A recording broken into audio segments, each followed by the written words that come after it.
Hello everyone, welcome back.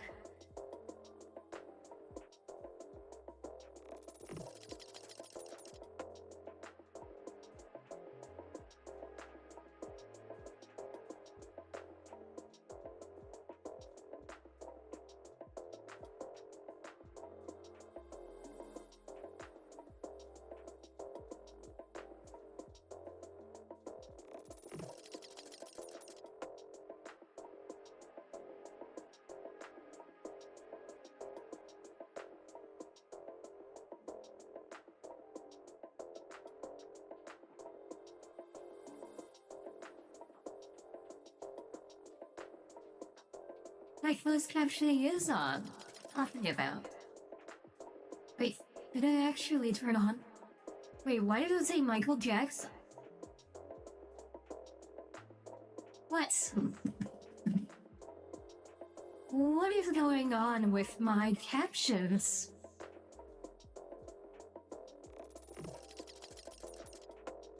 Okay. I guess I need to enunciate more.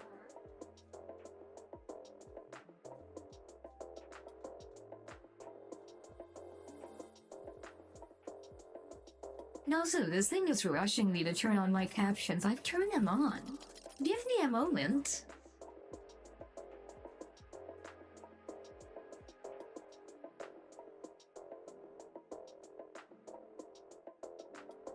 And there I am. Hello.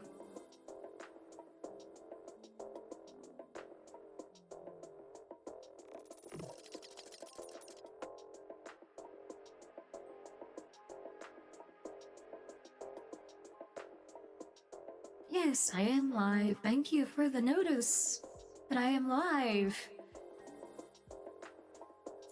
I didn't know I was live. Also, this is picking up too much background noise.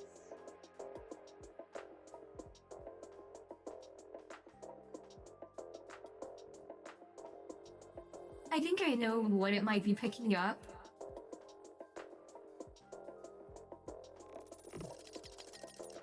I have to test it real quick.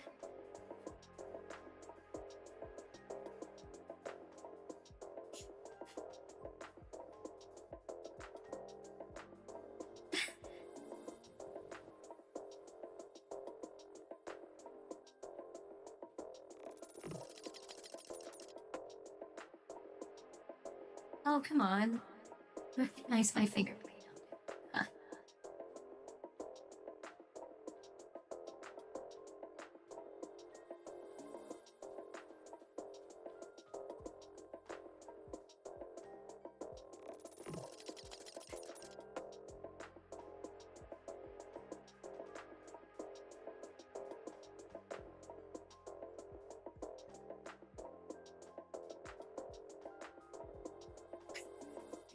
This real quick.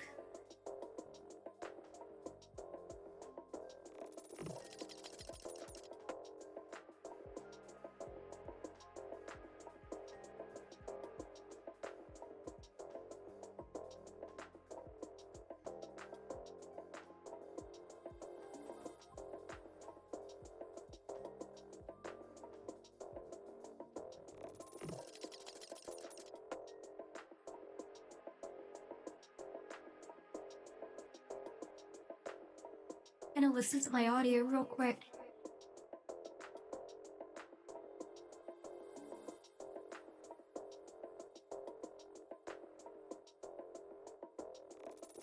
After this Red Bull commercial.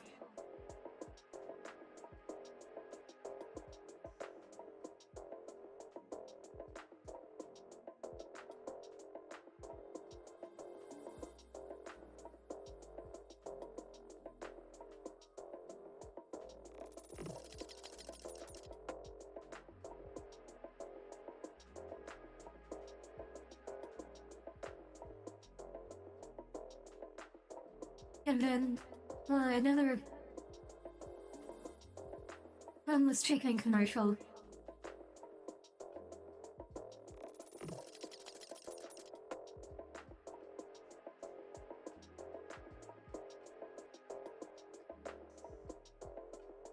Oh my god.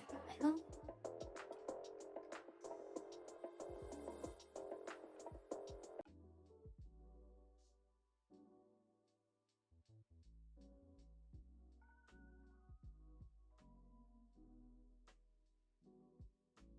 Okay, so I don't know what's going on with my audio. Apparently, Voice Mod decided to just apply a sound, which is why it was picking up background noise when there wasn't background noise.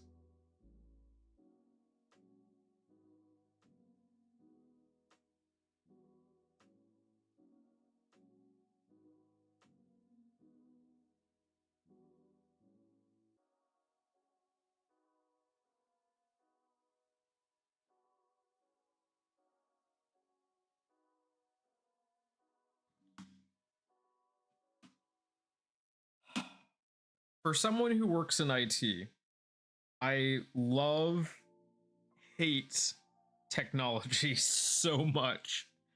I didn't tell it to apply a voice filter, especially, well, I mean, not to say that there's anything wrong with having a voice of a cyber girl, but I didn't ask for a cyber girl filter.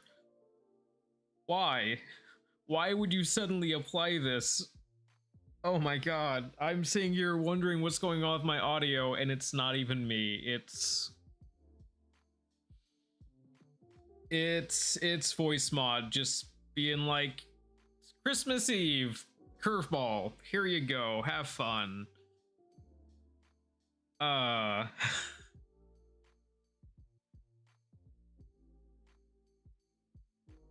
Gotta love it. Gotta love it.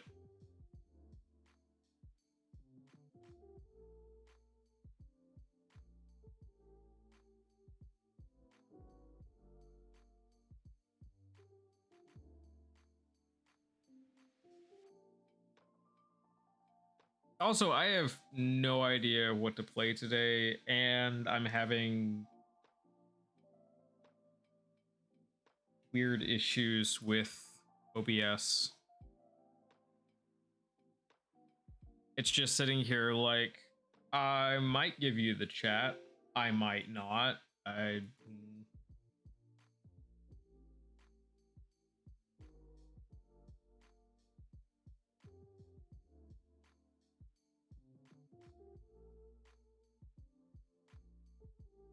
Yeah, it just... Oh, there we go. There's the chat. I just had to keep kicking it until it actually turned on.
Okay.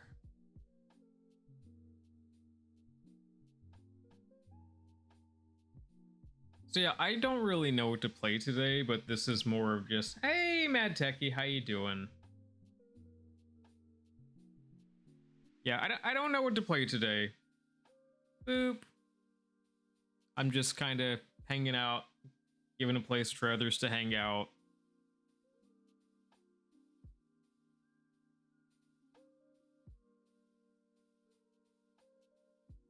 Turn that down one.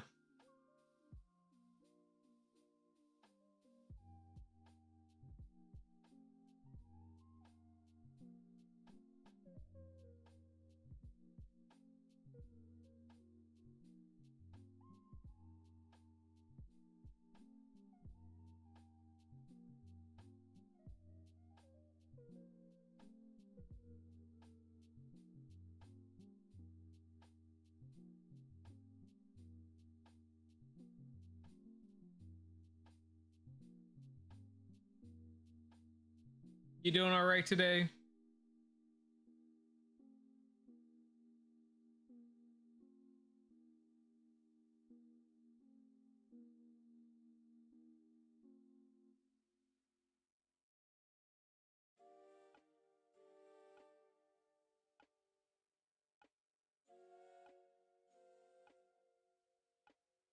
Oh, there you go.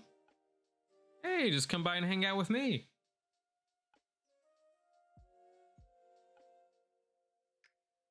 I understand.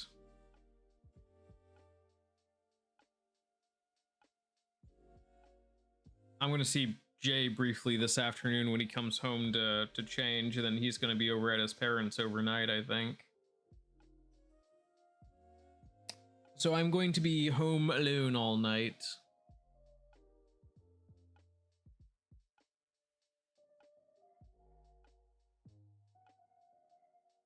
I will definitely do that.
My VR remotes are Halloween orange right now while they're charging.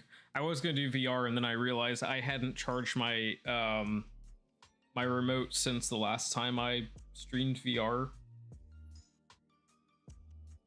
which was like last week. So I'm like, oh crap, I don't think those will last through stream.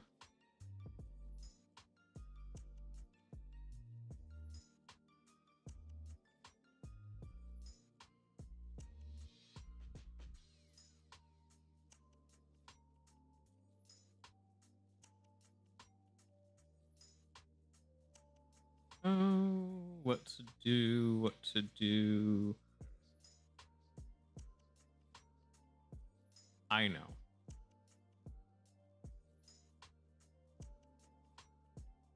Let's do a puzzle.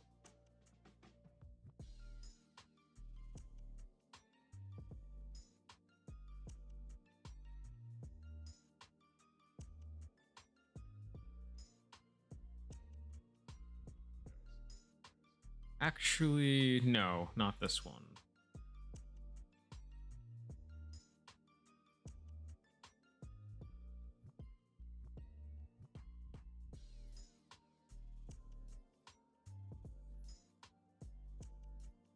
This one, yes. I do enjoy this one.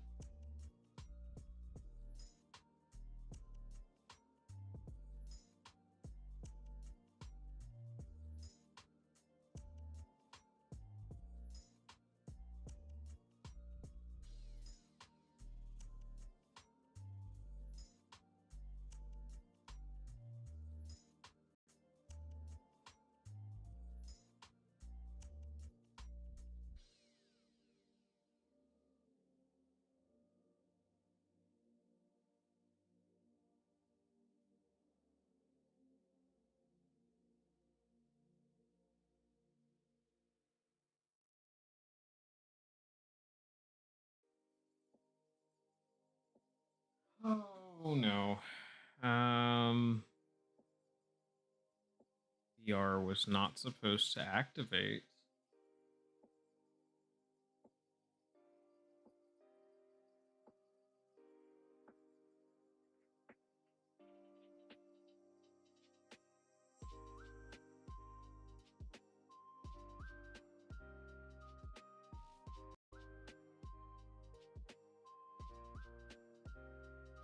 And there it goes again. I'm not telling it to do that, but it's doing that.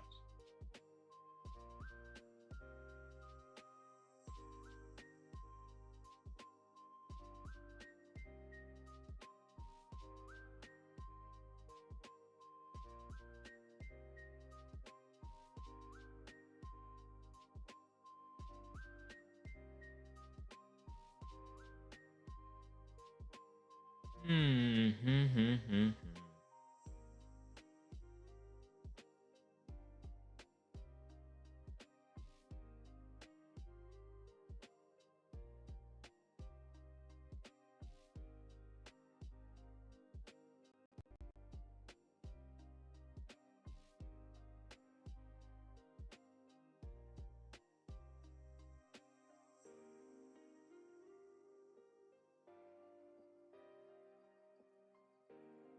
Well, let's see if we can figure this out. Devices, settings.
There we go.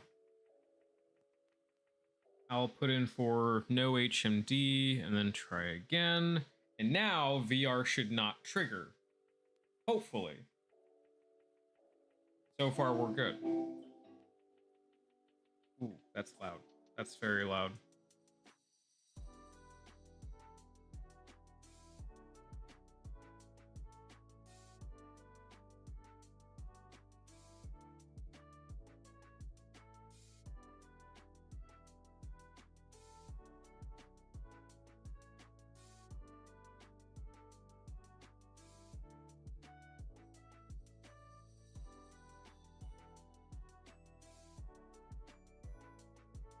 Oh, let's see. We're gonna say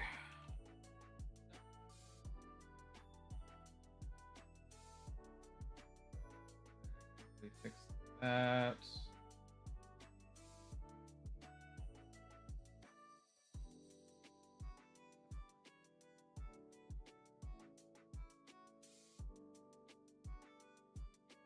Game abduction, game capture, abduction.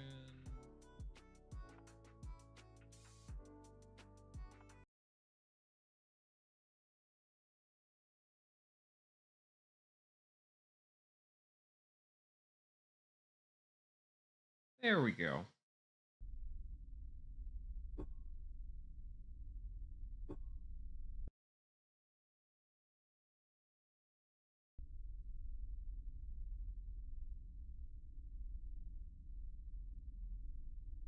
All right. Let me switch my headset over.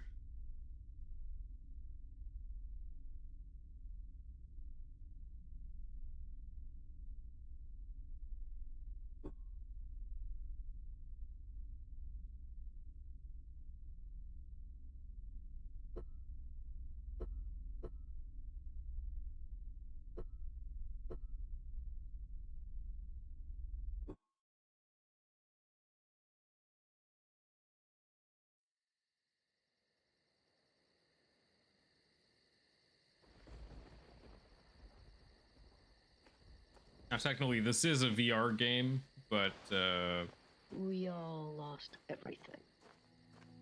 Everything but our stories. And they shouldn't be forgotten. I was 3. It was April of 1983. Cecil, it was 1870 for you. Sam and Vera, you tell it like it was yesterday, but it's been 62 years since you saw that blast of light. Light. That's where all of our new stories began. It streaked across the sky, mesmerizing, but unnerving. Even in daylight, Joseph, you said it was gloriously bright. But in the twilight, it was spellbinding. Whether it was in the deep woods like Cecil or right outside town like Jane and Jenny, we were drawn to see more. None of us understood. But, well, we followed. And we all felt some kind of trepidation, and yet attraction. So we approached it, and it approached us. oh, I'm stuck. You all remember, there was no turning away. It advanced, almost like purposefully, spinning slowly until, well, it found us, each of us. We should tell these stories because it saved us, and there must be.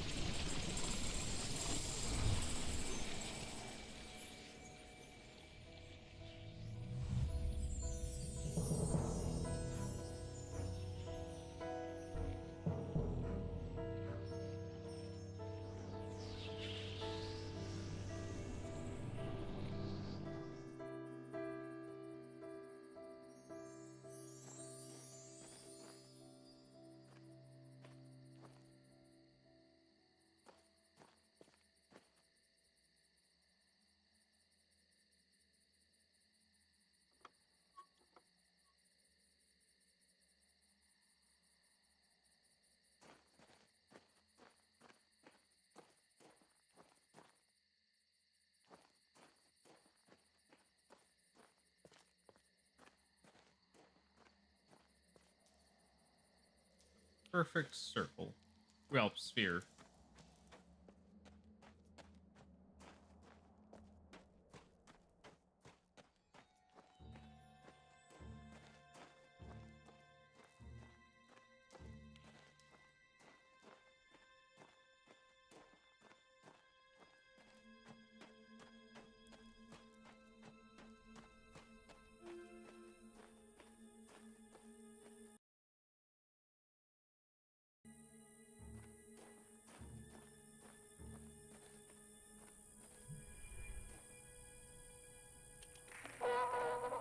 Hello, bonjour, ciao, hola, hello, shora, ni hao. Welcome to Hunrat. My name is Joseph. I am the mayor here. You are most probably a bit confused and disoriented. But let me reassure you, everything will be fine. You're not the first to go through this experience. The others who have come before you will help you adjust. Follow the trail to the house with the white picket fence. Fali will meet you there and introduce you to your new life here.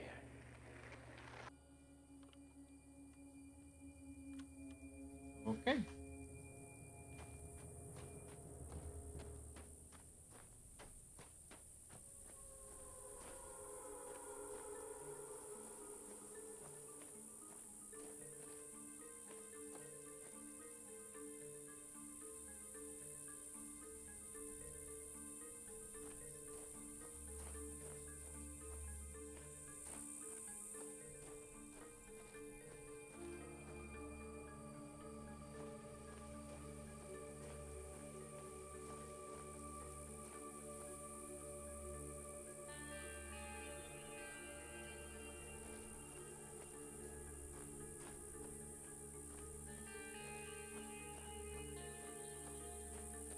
House with the white picket fence.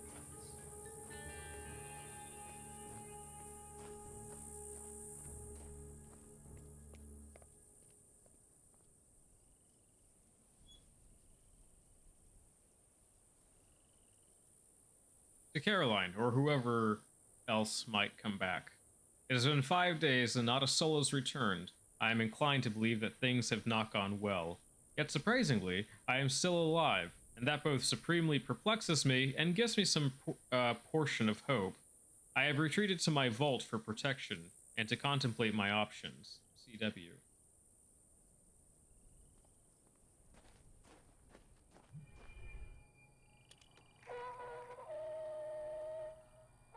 Hi, I'm Farley.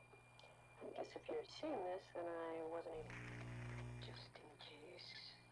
Welcome. But it's probably not safe here. To be blunt, we're getting ready for a battle. I don't know what you'll find. I just thought I should. Just be cautious. With who you trust. CW may be here. I don't know. Just be careful. I've got to go. See you soon. And don't panic. As jarring as this experience is, you really will find Hunter out to be a decent place.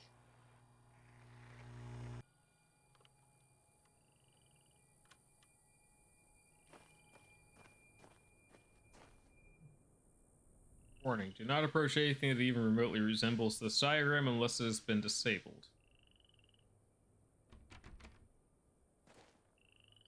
Door. That's a cracked window of which I cannot interact. Another one. That's... Why do you need to board up the door?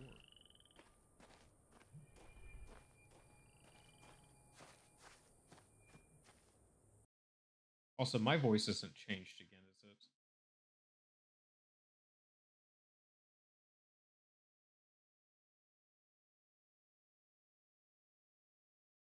I just need to check here real quick.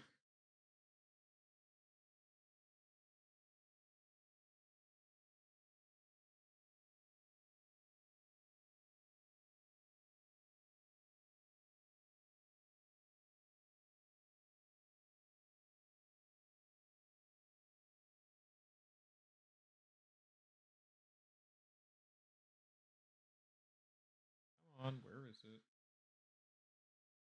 There we go. No, it's still set to be. Okay. That's starting to paranoid me more than anything else now, because yeah, voice mod was not nice to me earlier. It changed my voice and I didn't know it. And I was sitting here looking at my audio meter going up and down, and I'm just like, why is it going up and down? And then come to find out, it changed it to like Cyber Girl as the voice, and I'm just like, oh, that can't be right. That probably sounds strange. I am sorry. Another dead end.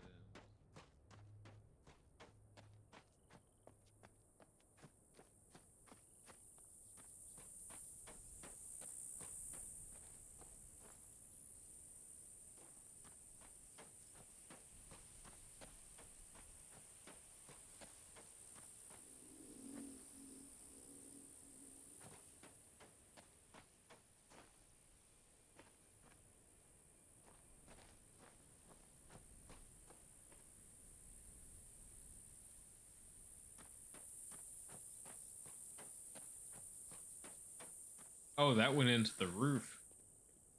Oh, no, it's not in the roof. It's just on the roof.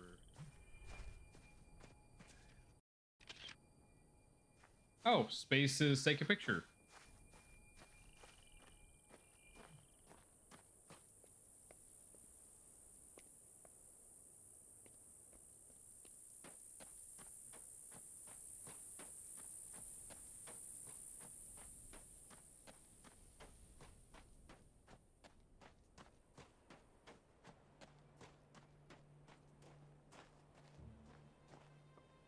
Another warning about the weird object.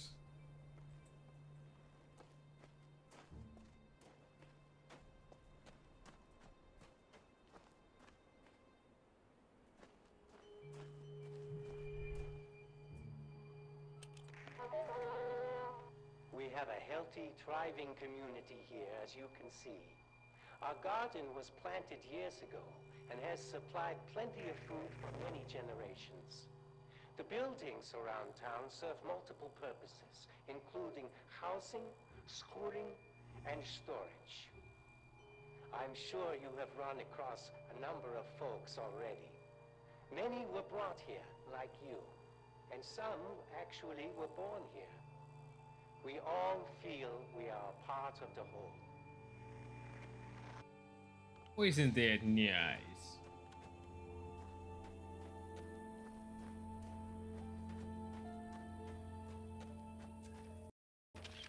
Keep forgetting that jump is not an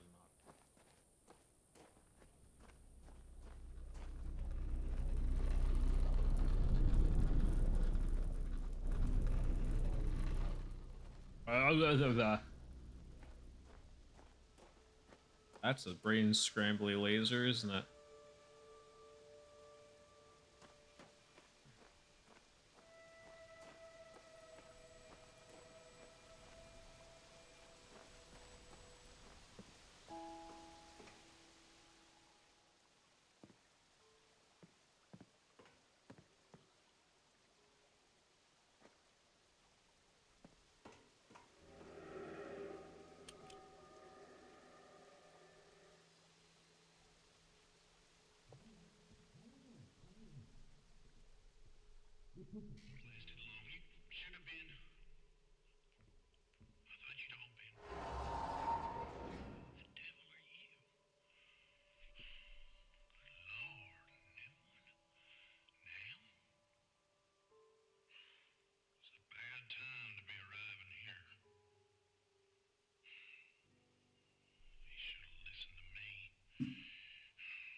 Mofang battle.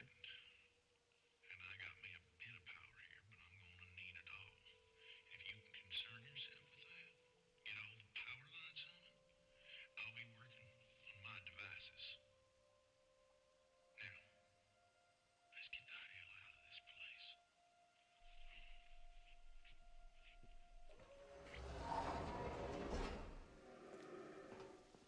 So, older gentleman with a cane, Mofang battle, whatever Mofangs are. It's been a hot minute since I played this.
Alright, that did a thing. And this is an alternate side wall.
Alright, there's the battery. Thing's massive.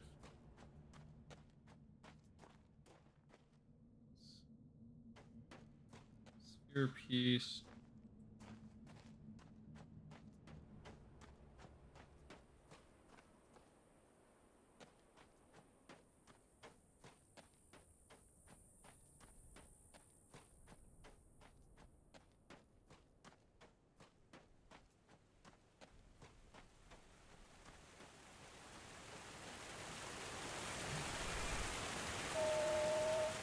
Part of our ecosystem here is our supply of water. It is supplied as a natural process of the system itself, but we don't really understand how. Although the entire system is very closely tied together.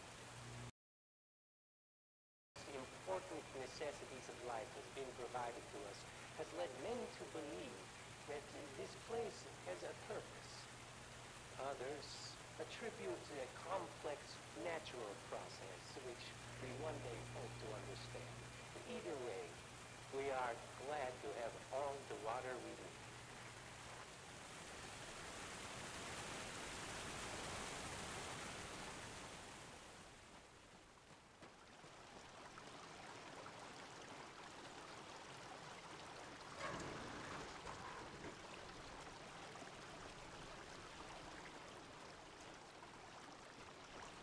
So it sounds like they really are just taking this at face value of it's here, it's provided. Who are we to argue?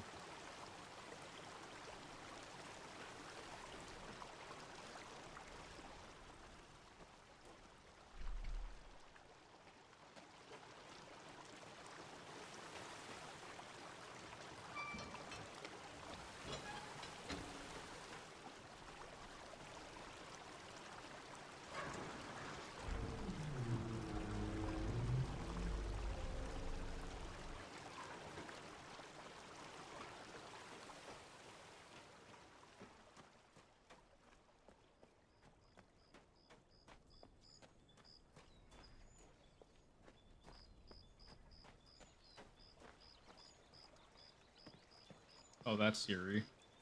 Just people's clothes out in the middle of nowhere. Oh, hang on a second, getting a phone call.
Stupid phone solicitors, I swear.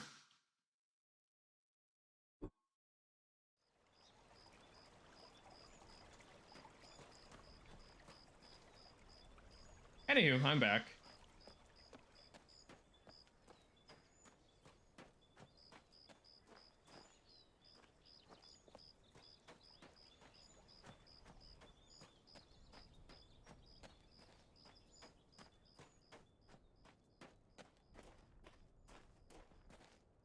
Uh,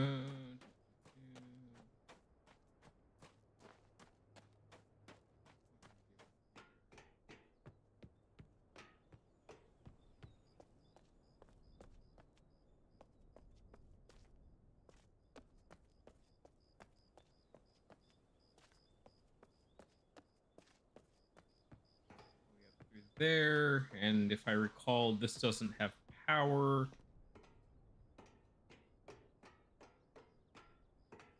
Wait, how do I get down from there? Oh, there's the ramp. Oh.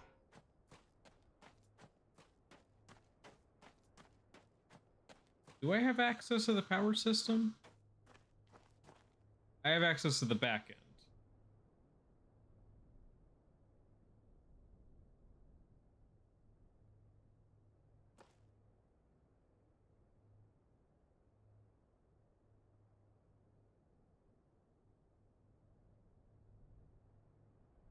So the sphere is behind me. It's right there.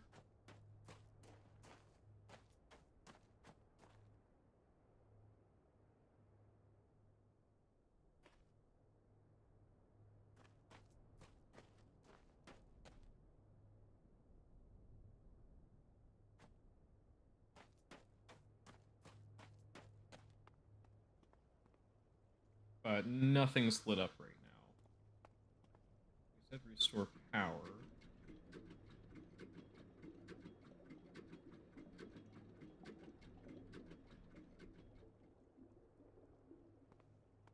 It's fuel flow.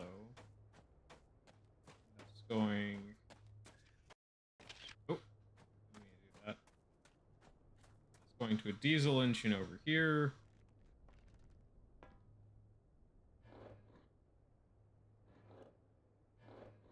Oh, I just drained fuel all over the place. Oh, lovely. So someone drain the fuel.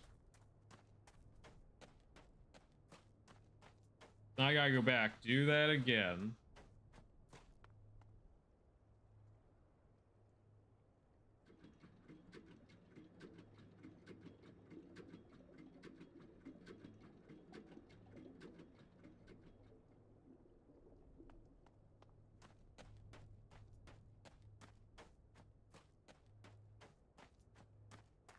Now I should be able to come back and see if this is full.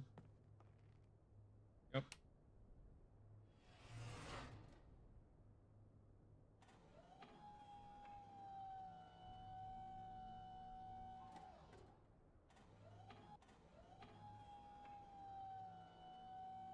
Got a priming system.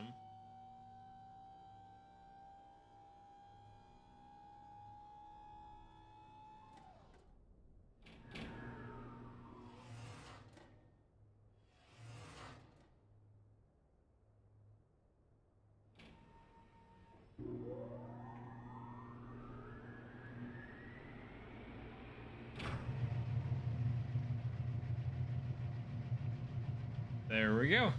Now we have power. Hooray!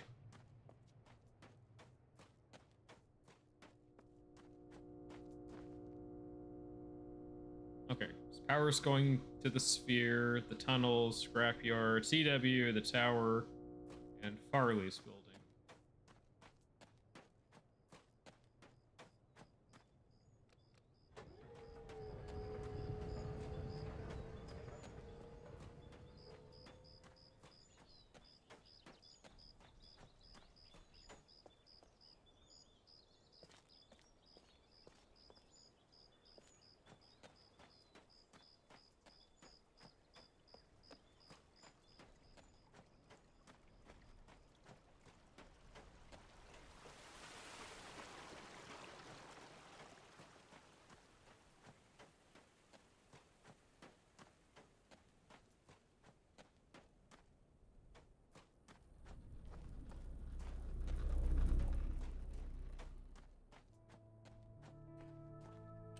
We have power here. Oh, wait, does he have something new to say now that I restored power? Power's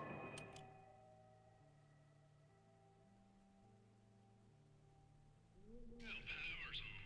Did you come back for a medal? Yes. I'd like a medal, please. I mean, to neglect my manners. My name is Cecil. Most around here call me CW. At least they did. I suppose you gotta move on. But, alright, well, if you ain't sensed already, we're all living within a large cell. It's a dome, wall, carved prison, more like it. Whatever it is, hems us in. They occurred to you already. It serves us both for you to get through the wall of this place. And I locked up the wall with that MOFAG device. That red beam up yonder. Gotta make this work and get home. Scarlet. Scarlet was 7.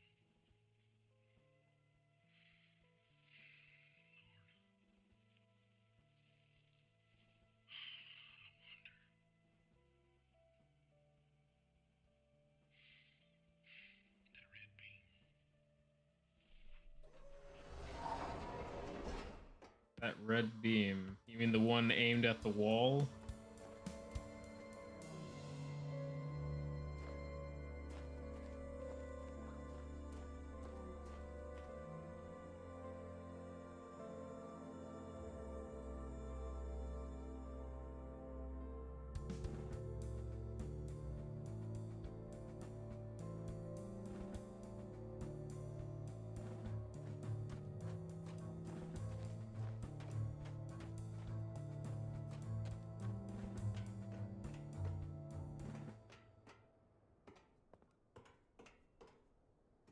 And here we get a bunch of lore drop at a single, at one time.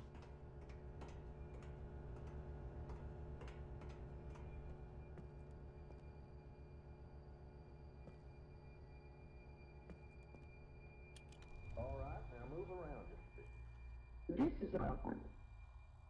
Why are you so nervous? This is just a bit. Okay, now what? Okay, that's enough. Caroline, I swear you are a natural. What's the fifties anyway? Are the Mofang just giving you stuff now?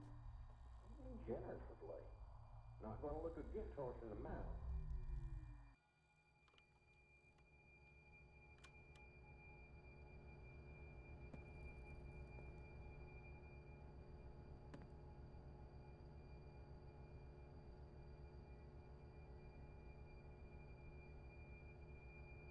Mofang Disabler's Villain Technology.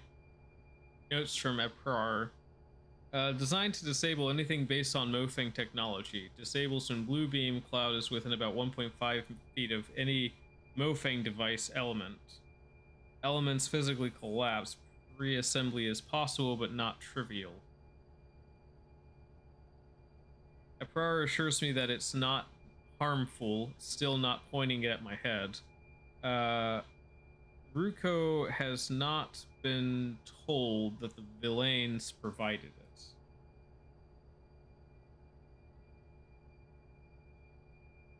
Lockdown list. Lock the tree gate, lock Farley's house, lock the lower tower, lock the upper tower, lift minecart into the workroom, turn on Mofang Disabler, shut garage door, pump water from tree roots. From tree roots. Not to tree roots, from tree roots. Turn on immature rocks, close swing bridges, or close the swing bridge, divert the river, turn off power, activate the dome disabler. Wow, like they had to fully lock down everything. Farley, please change, or sorry, CW, please change Farley's lock code to secure the vault. Her address backwards should suffice. Her address backwards. That's what I said? Her address backwards? Yeah. Okay, backwards address is a code.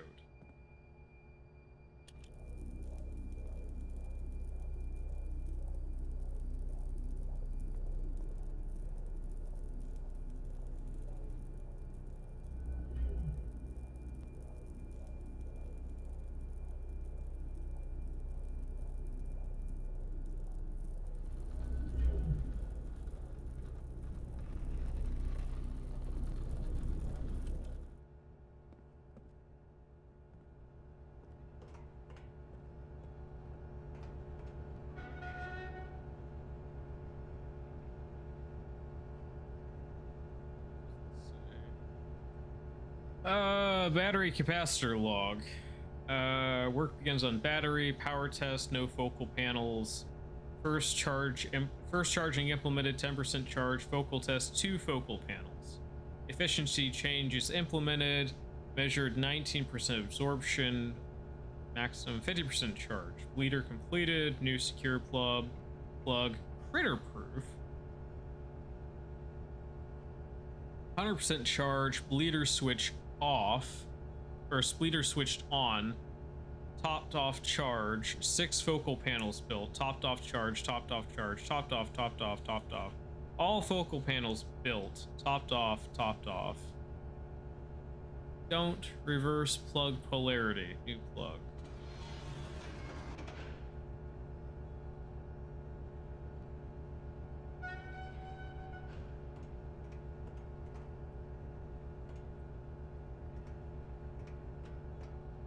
Oh, maybe I shouldn't do that. It's not plugged into anything.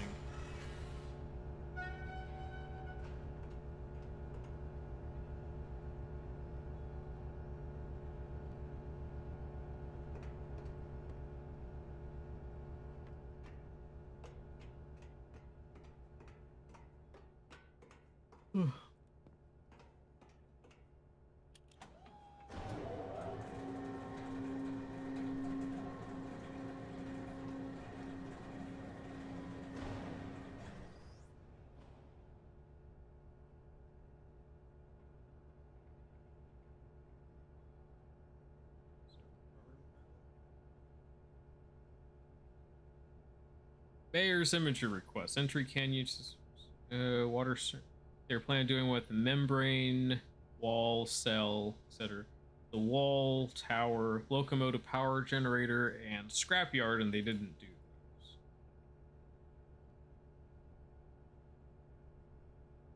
those. The ambassador seed swap machine functionality. Radius of swap sphere is defined at first swap, which is immutable. Seeds recharge naturally from ubiquitous ambient membrane power radiation tied to tree health. Forcing seed open triggers prep behavior, radius demarcation. Okay, so there's an initial like activation where it's like, okay, this is what it's gonna swap with, and then it's the actual transport, I guess. Which is what we saw at the very beginning. A small battery added to amplify ambient membrane power, charges continuously. Parabolic focusing of power used to trigger seed swap behavior. Locking location of swap machines. Assures predictability, not unanticipated damage. No unanticipated damage. Radius demarcation also occurs at same location in destination sphere. Without a pair seed defining the destination swap location, the destination coordinates match the source. Voila, swapping on demand. Which is basically quantum entanglement, right?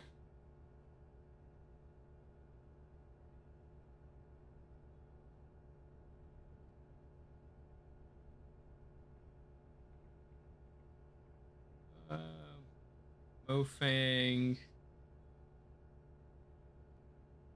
Solid volume projector. Dimensional projector produces apparently solid apparitions with light volume in some sort of simulated mass. Ruko says all projectors will have similar power levels and communications protocols. There appear to be three primary elements. Projector element, beam emission provides the primary light energy. Source. Control arms, some kind of arms that beams 3 dimensions, color and mass. Communication arms, internal comm signals supplied across gap projection arm.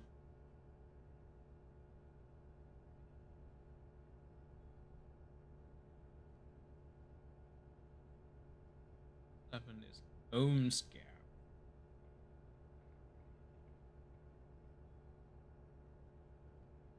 We'll use 7-volt communications level as a carrier voltage, varying the voltage around that baseline voltage. Resolution first.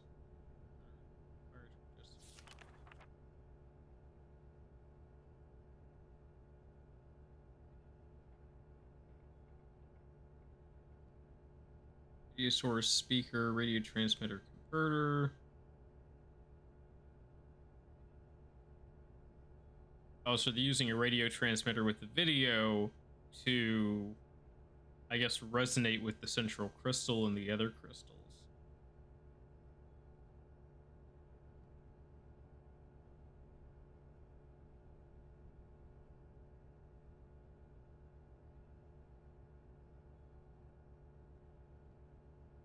Moving image corruption noise towards bottom of projection. That's what we were seeing. Yeah. Images above projection, arms bound are possible. Checking for potential hidden lethality. Mayor suggestion. Checks out. Can't find anything destructive. Consistent spurious, very high frequency background carrier. No idea what that could be. Odd side effect. Projection intersecting any part of cell wall suppresses all transport.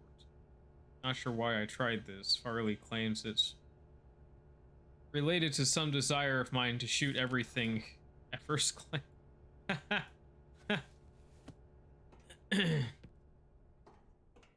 Guessing what he's saying is I shot it and nothing happened? Or maybe it phased a bit?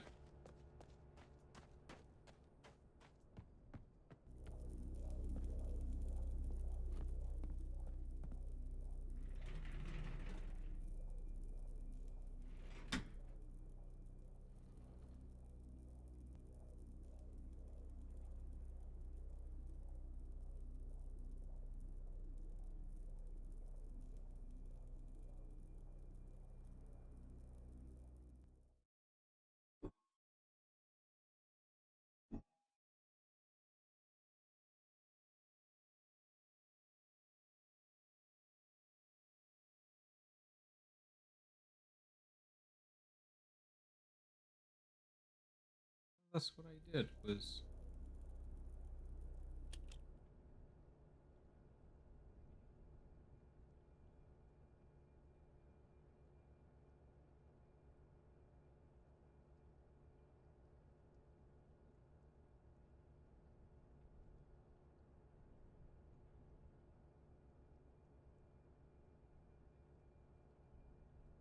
Oh.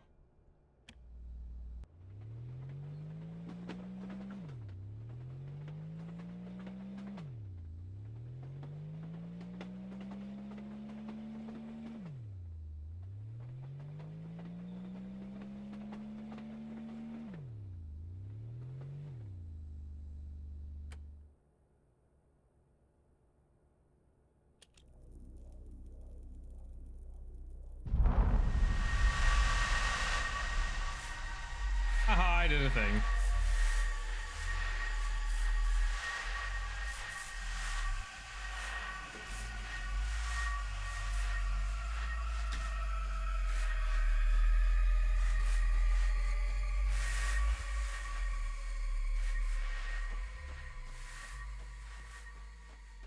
Oops. Broke it. Oh no.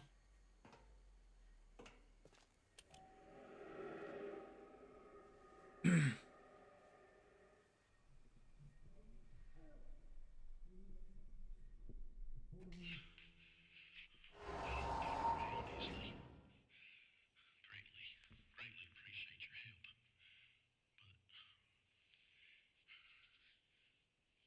This will be complicated, especially for a new arrival like yourself.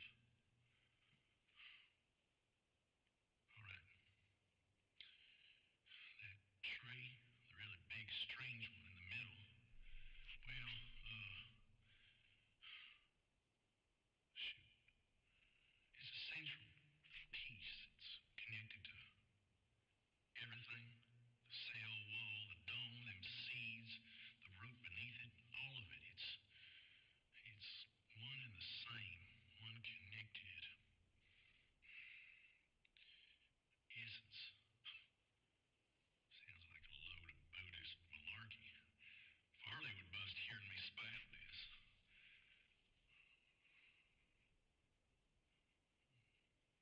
Yeah, I really don't get it.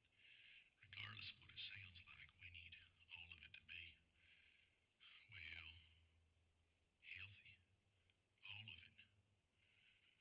Shoot, I'll spell it out for you.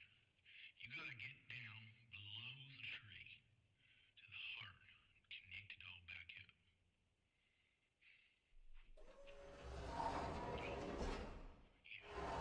There's a cable up next to my big battery out there. If you haven't already, can you plug it in for me? It's one less thing for me. It's not the best time to be explaining this stuff. Now, where's the jizzy?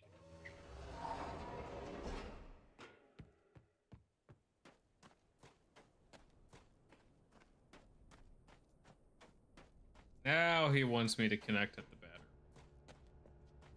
I think.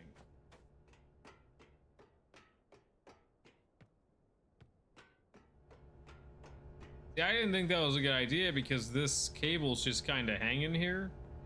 It's not going to anything. And I'm just like, well, if it's not going to anything, then why would I want to... Alright, he's the mastermind here.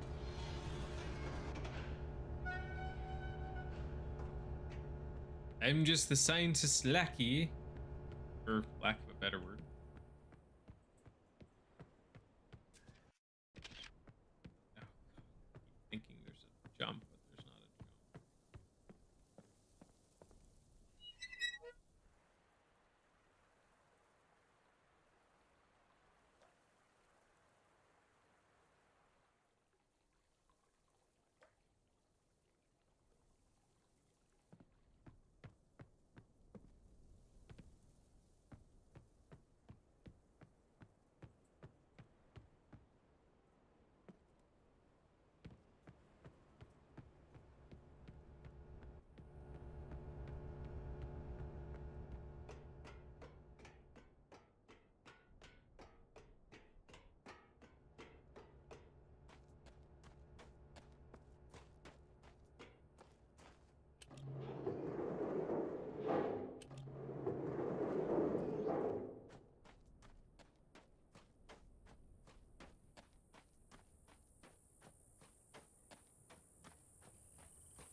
Ah, the pottery barn.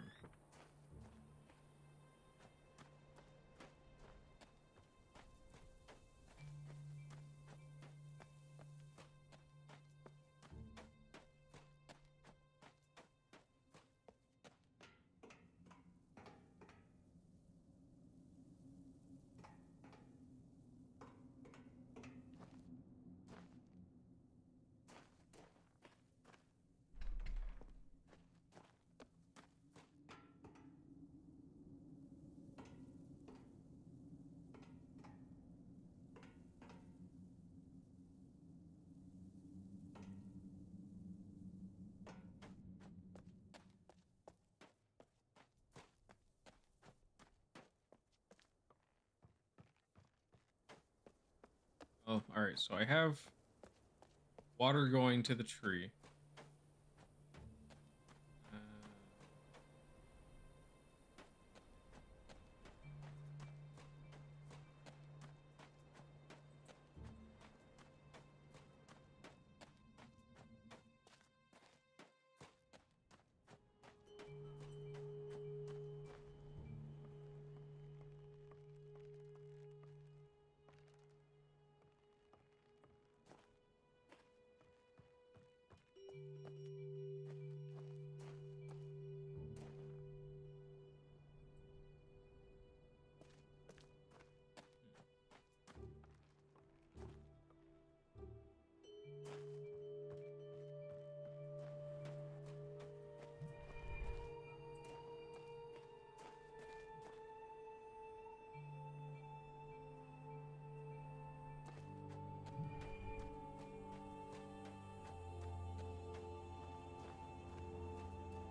One thing about this game, I think it's because it's VR.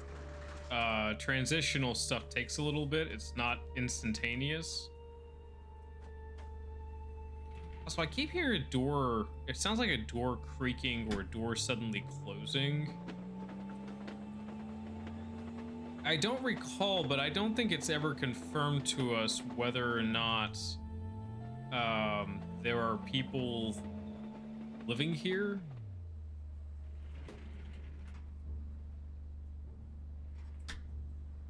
Besides CW?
Get it? Yep, I got it.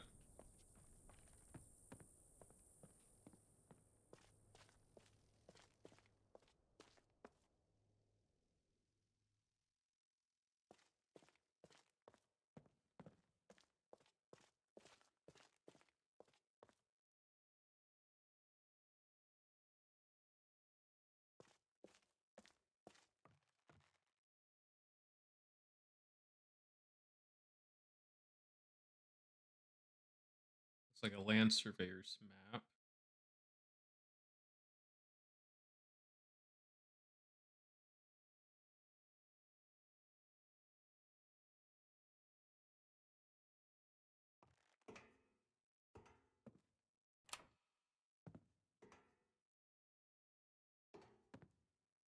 And fresh site.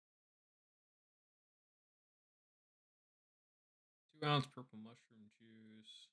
2 ounce Murray fruit juice. 1 ounce simple syrup. 1 ounce white shine. 1 ounce gold tummy buster. Tang blast. White shine. Age hooch. Orange astronaut drink. Fire plant juice. Then float. Black hooch. 5 ounce of the hard stuff and a splash of grenadine. Coconut hooch, spice shine, Murray fruit juice, fire plant juice, splash of grenadine. Oh, and hey, this shows plant types and attributes. Purple mushroom is a lime taste, hanging flowers is grenadine, fire plant leaves is pineapple taste, and Murray fruit is citrus taste.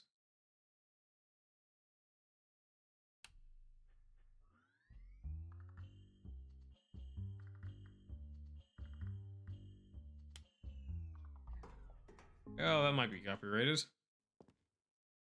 Shut that off.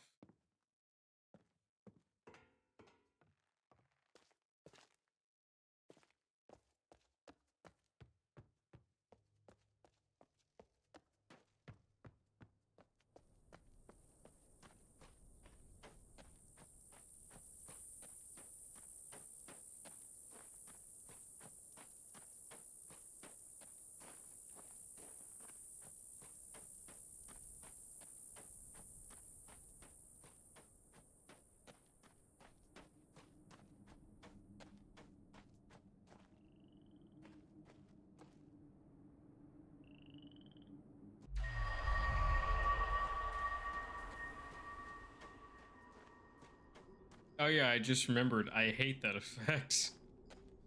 Ah, I'm blind.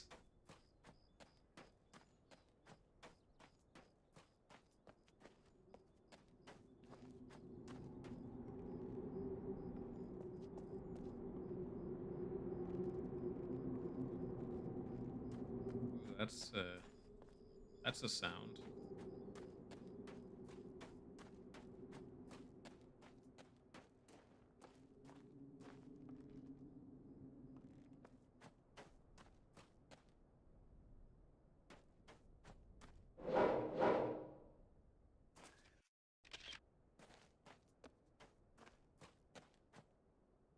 Why do I keep thinking there's a jump mechanic when there's not a jump mechanic?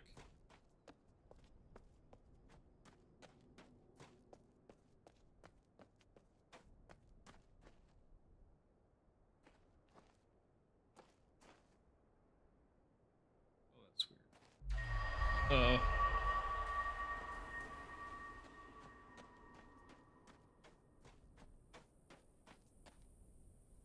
No, that's not glowing.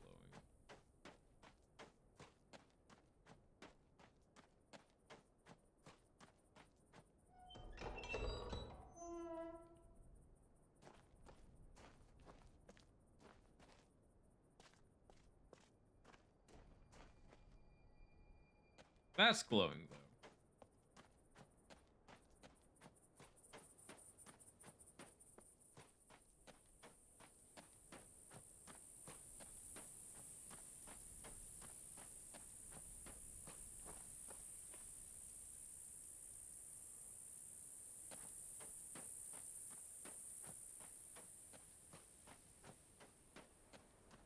Means I gotta... that. Alright, so that's going backwards. going forwards.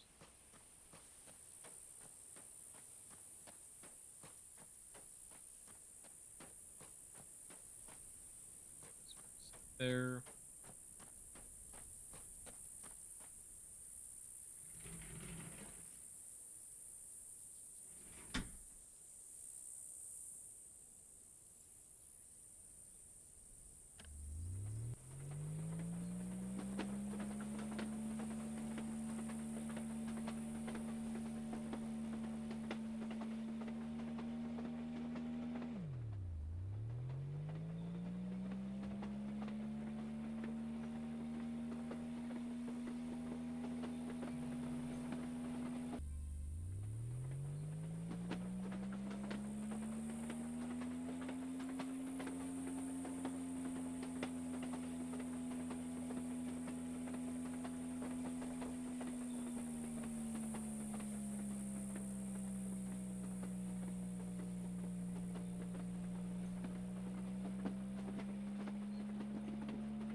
There we go. That's gone. Look.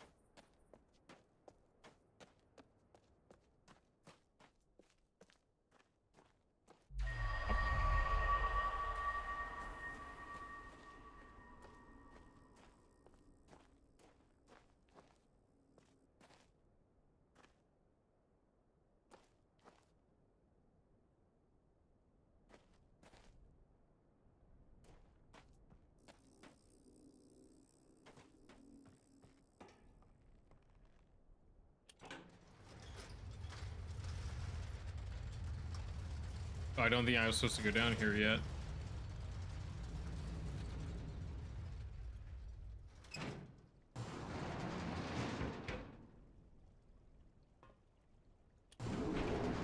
Let's actually go back up. I think up here, yeah, that's going to be the door that we were just on the other side of, which means I can move whatever's there and open the door.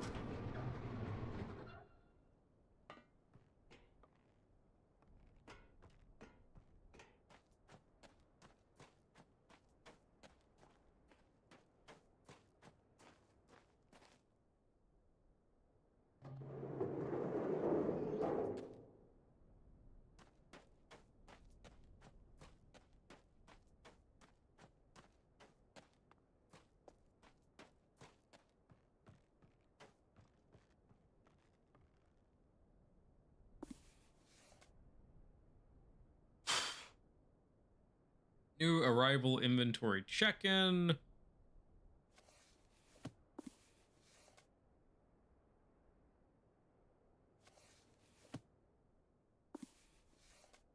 A lot of stuff.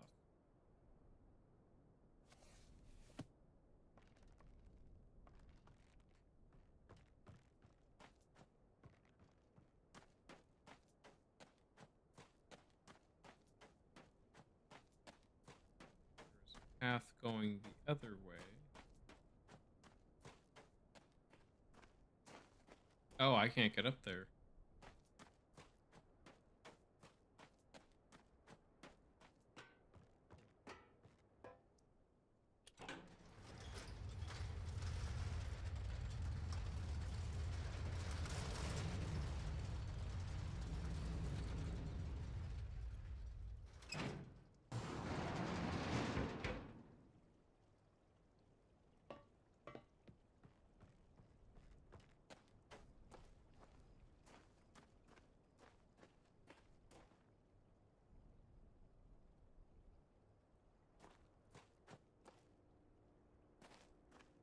I hear the buzzing of an electrical panel. Oh boy, time to electrocute myself.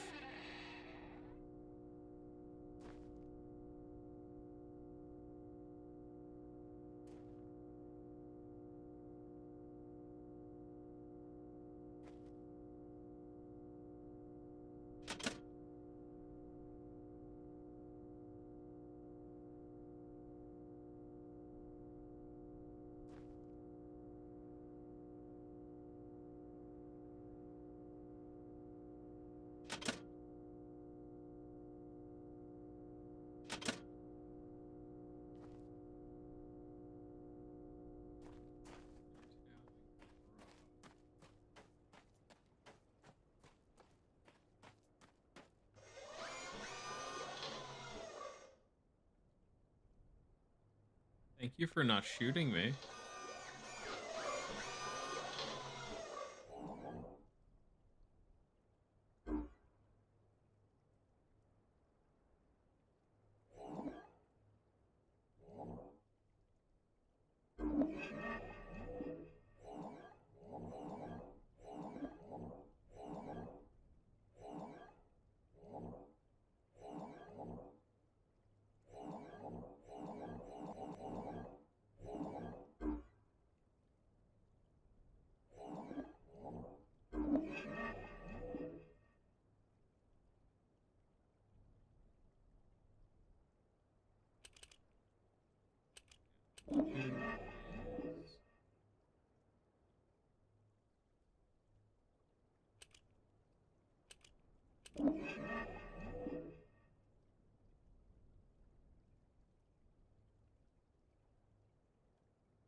Three is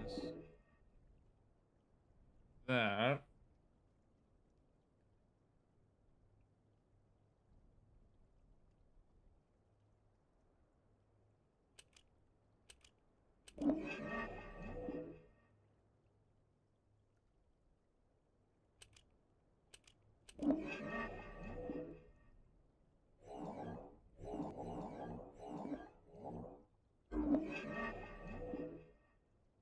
Oh, it's specifically that direction. Okay. So if I do 4, is that all 4 directions? No, that's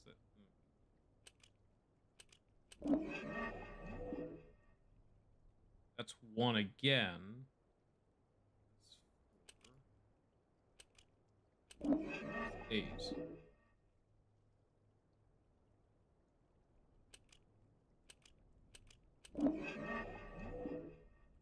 12.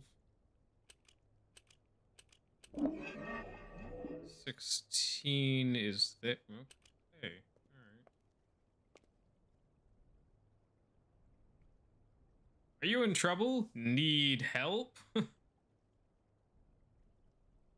Anyway, Billum and Bale.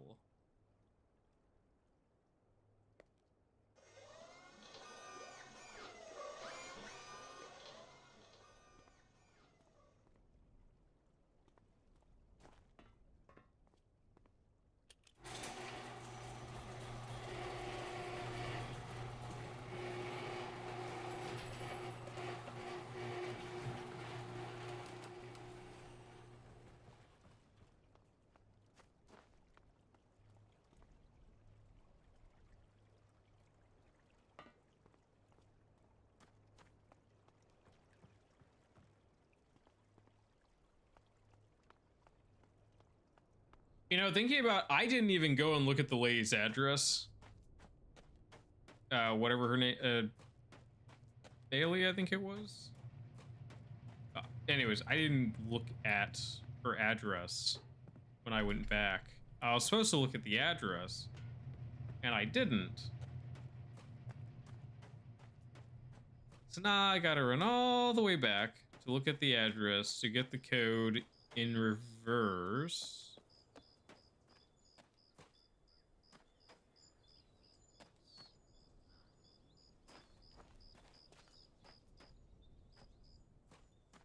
Oh god, trapped by a tree.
1436. So 6341.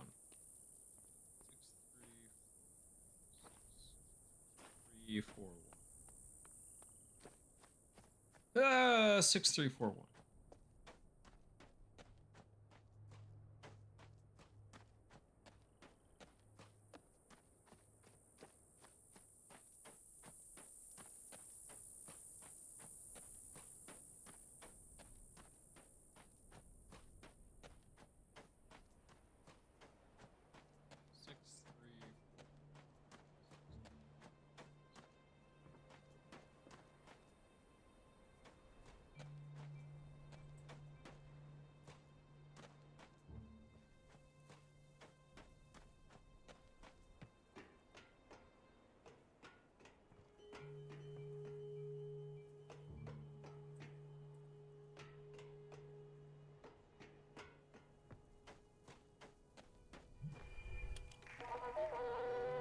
This is the tree. It has been here in Hunrad for as long as anyone can remember. Its health is intimately tied to everything in our little greenhouse. Our cell we live in, our ecosystem. It has provided many surprises over the years, including some interesting seeds that you will learn more about. Many have postulated, yet we really know very little about its origins. But we do know it should be cherished and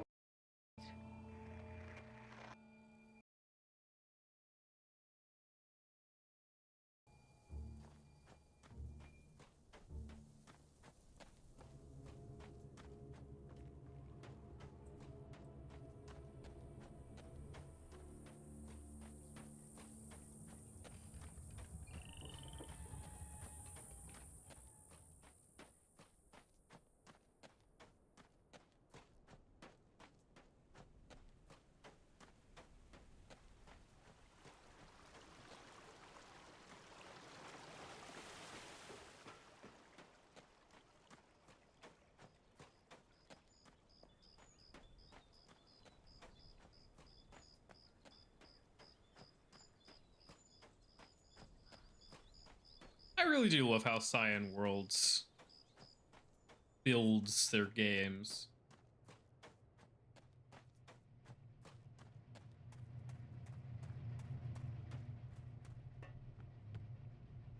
There's so much imagination in it. Oh.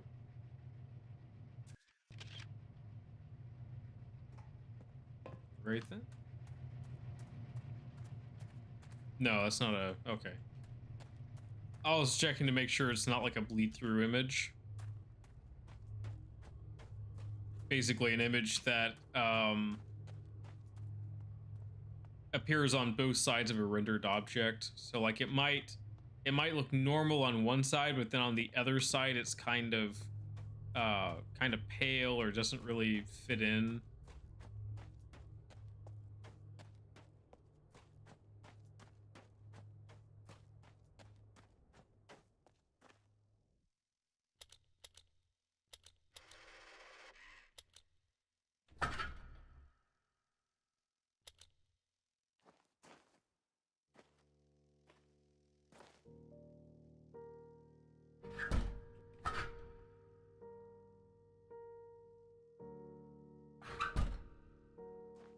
Else I've learned from Cyan Worlds.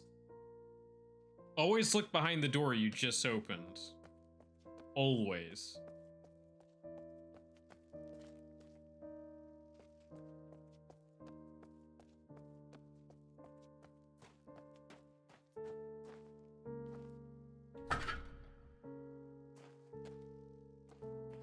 Alright, so I guess this is Farley's house.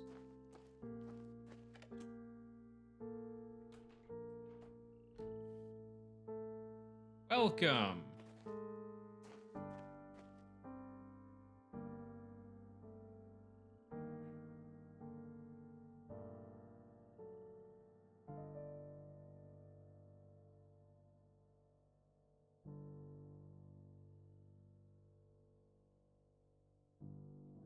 Fuel supplies, river. Ask.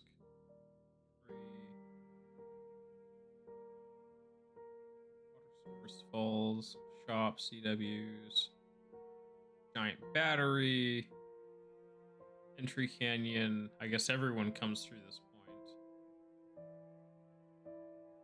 Cemetery.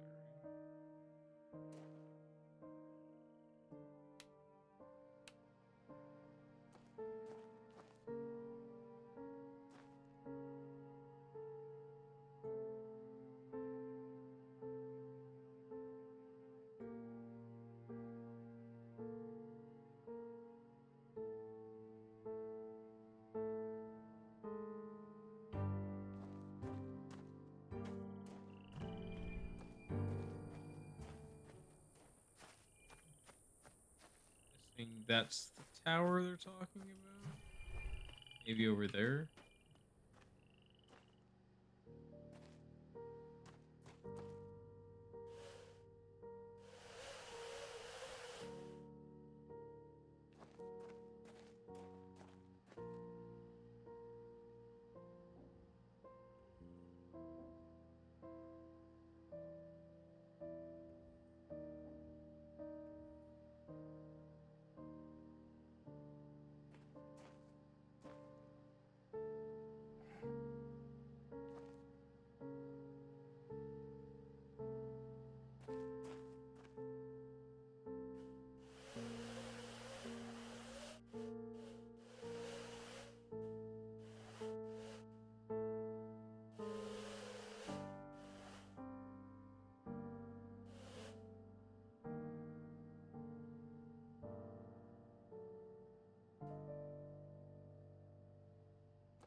Okay, so this is giving us a puzzle piece. So it's like 15 sideways.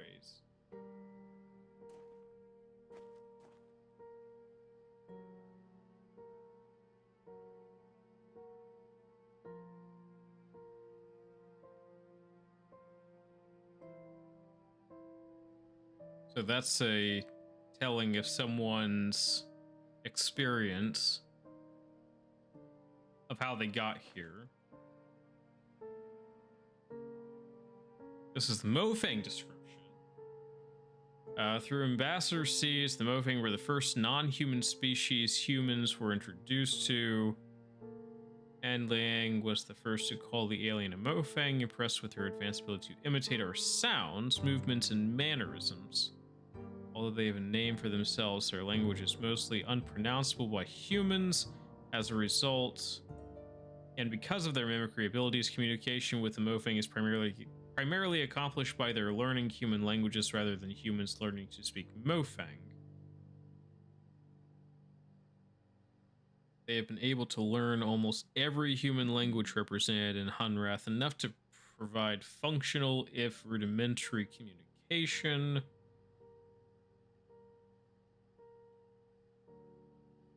Mofang's basic external morphology is remarkably humanoid, bilateral symmetrical tetrapods, bilateral symmetrical tetrapods, bipedal head with anterior facial features, mouth, eyes, nostrils. Other external features include minimal body hair and raised dorsal protrusions. Constitution is somewhat frail, due apparently to their thin and lightweight internal structure.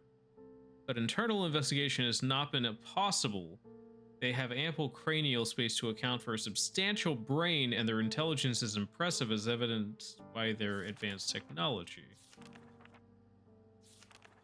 Wait, go back.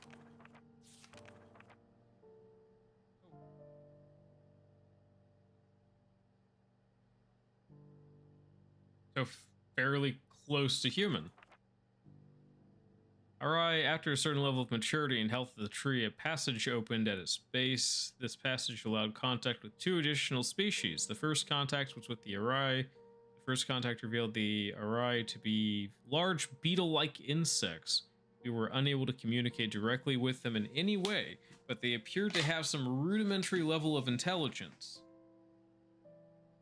It was Loring Toth who first made the journey through the heart to Kaptar and named both the New World and the inhabitants. The Uri have three distinct variants. They have come to be referred to as barnacle, beetle, and polyarch.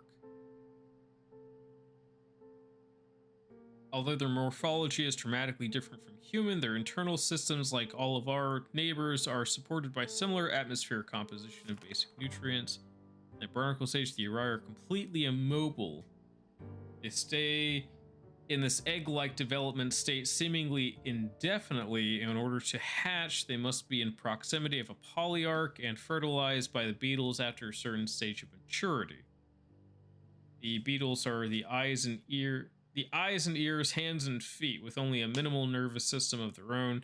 They're essentially the sensory extension of the immobile polyarchs. They are able to execute simple commands, but apparently they have very little in the way of individual sentience. Right, polyarchs are the intelligence and consciousness of the species. Although it was obvious that there was intelligence behind the species, it wasn't until Caroline Farley began spending large amounts of time in close proximity that deeper communication began.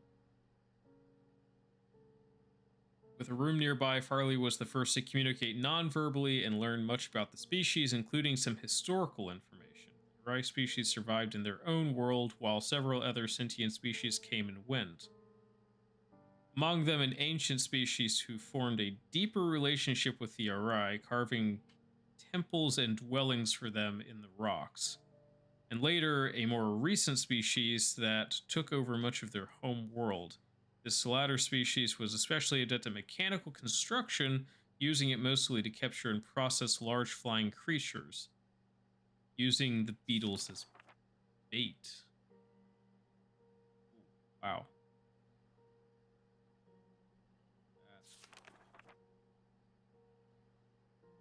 Villain, the ones who gave us the blue lasers, I believe. The final species to be discovered were the Villain. The Villain had been communicating with the Uri for many years through ambassador seeds, but became part of the larger community very shortly after the Uri.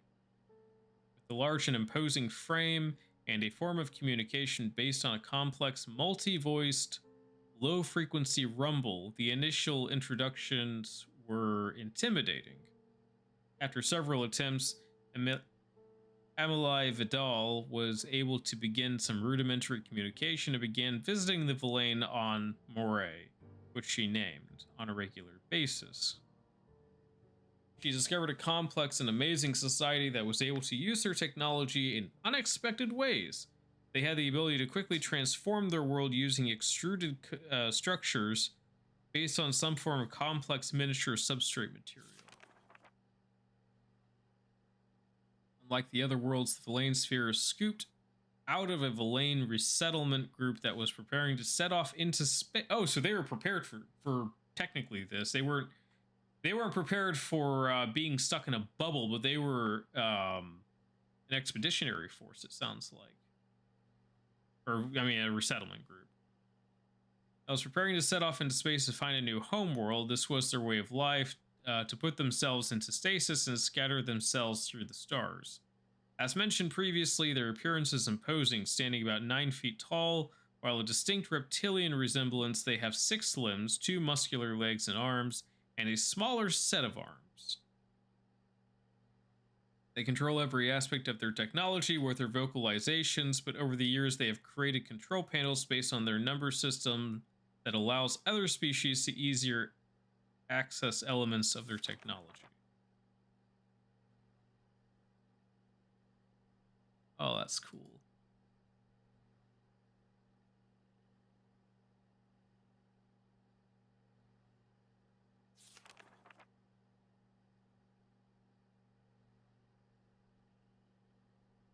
Oh, we can't contact Tam, so that's impossible. Let's see here. They picked up human words quickly.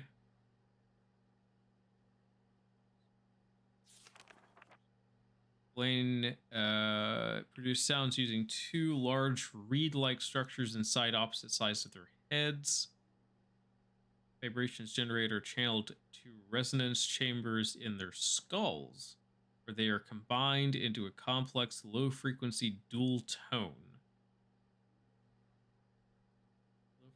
Bitonal sounds are not only hard for humans to hear and resolve, but impossible for us to mimic. Yeah. Yeah, that would be difficult, wouldn't it?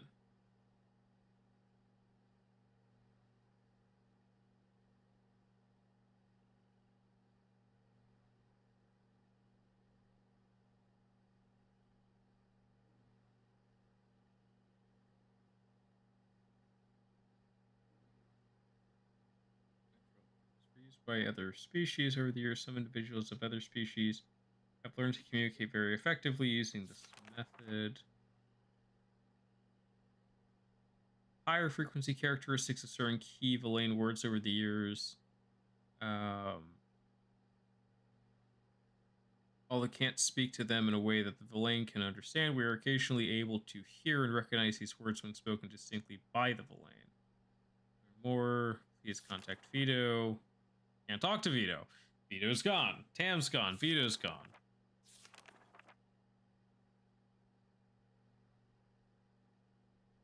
No vocalization apparatus between any 3 stages.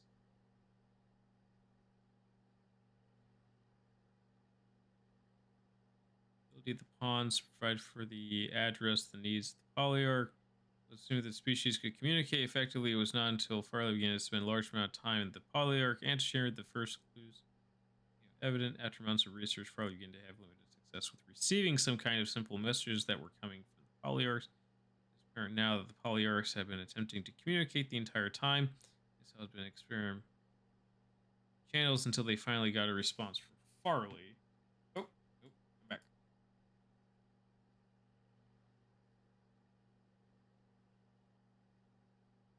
Polyarchs and learn to listen. But polyarchs and pawns have a simple organ that can sense human vocal frequency, enabling them to send simple responses from humans. But over the years, Farley was able to learn to speak to the polyarchs via a relayed form of extrasensory transmission. And of course, we can't ask Farley because Farley's not here.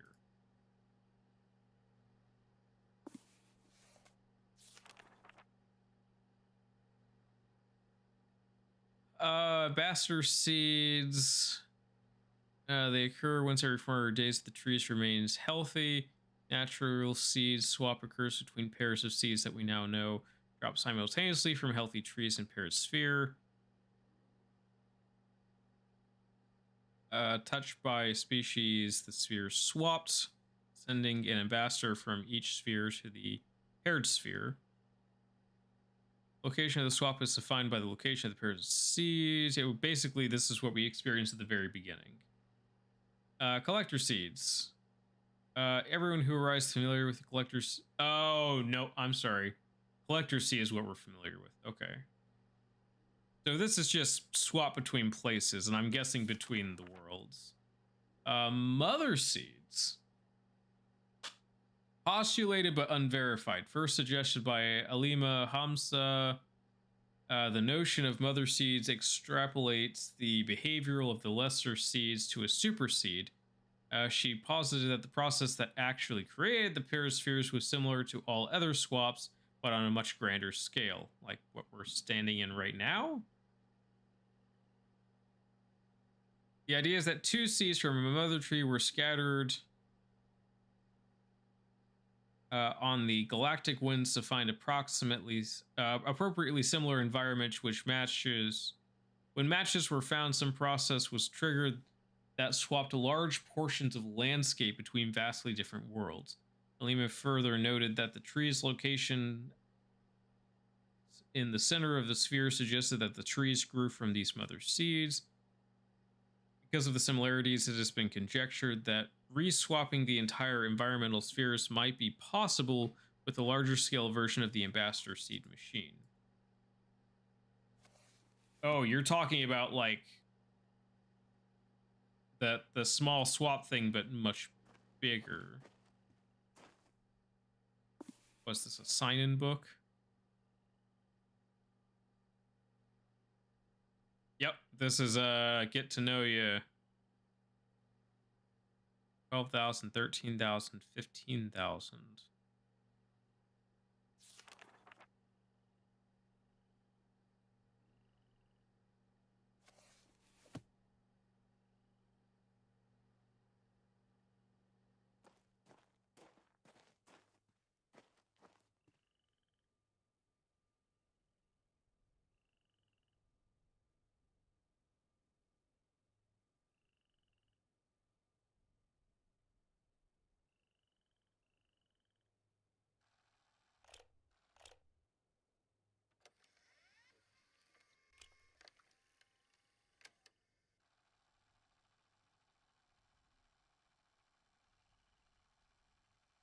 Had to rewind the tape.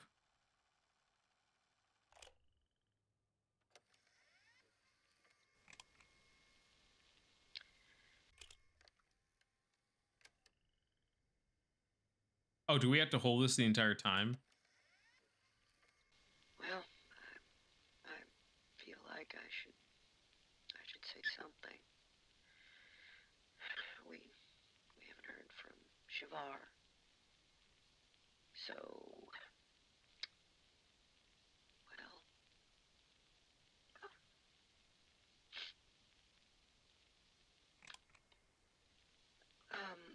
So we assume that Shavar. Well, the attack is inevitable. We just don't know when. So Shavar and her family, and others she trusts, I guess. Well, they'll arrive when they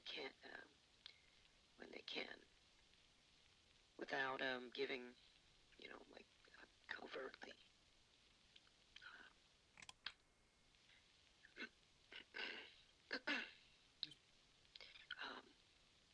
So the plan will happen in spite of our.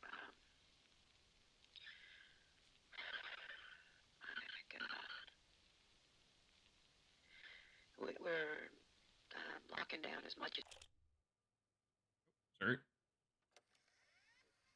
possible here and moving everybody out. CW will stay here, and I'll go to Murray at the last possible moment. Most are gone. There's just a few left here now. The mayor got out early. I don't even know why I'm recording this. In case someone like me shows up. It's like somehow we'll live on or something. I guess this has meaning if someone listens, but who? A new one? A new arriver.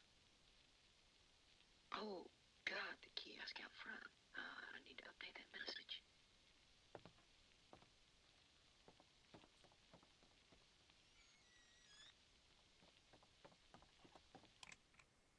Oh, forgot to turn it off. Oh, let me run back.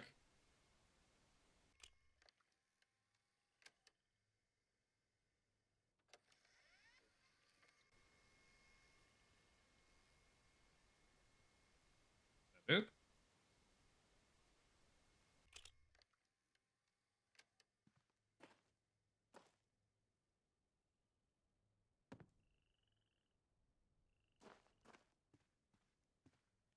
So kids got brought here too. Sorius for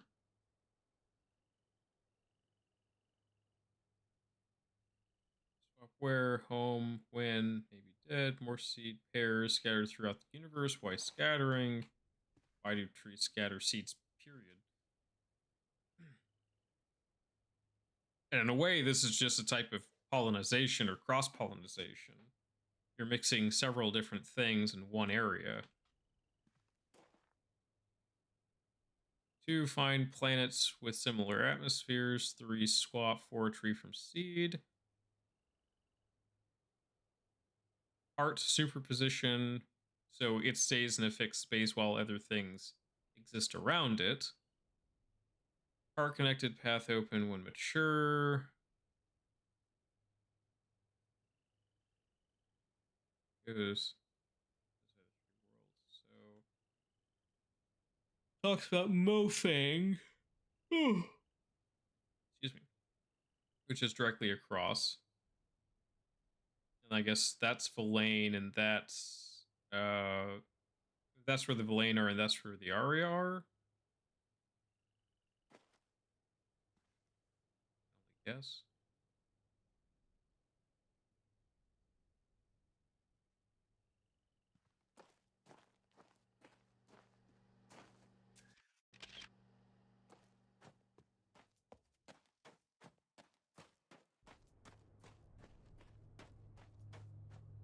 This way.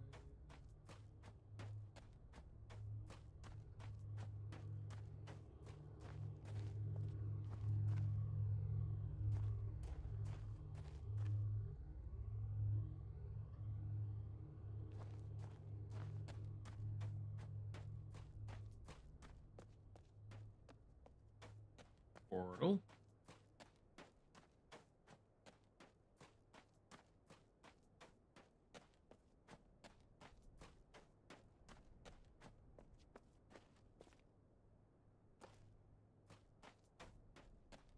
Yep, just the portal, I think.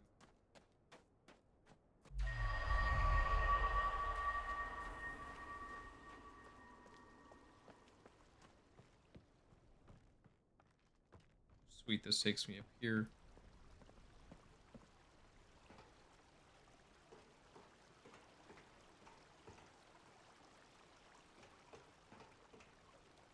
Oh, I'm over on this side. All right.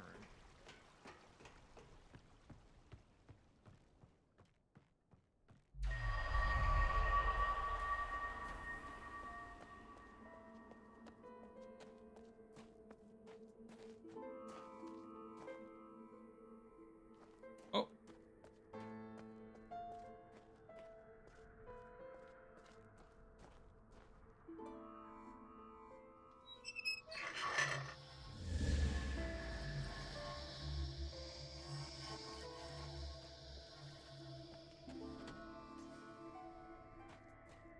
Yep, that's one of the teleporters.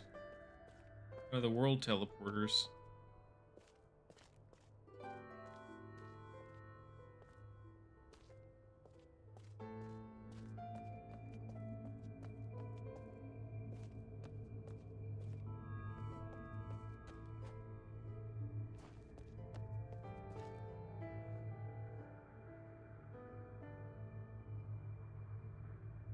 That's weird how the wires are just kind of hanging up there.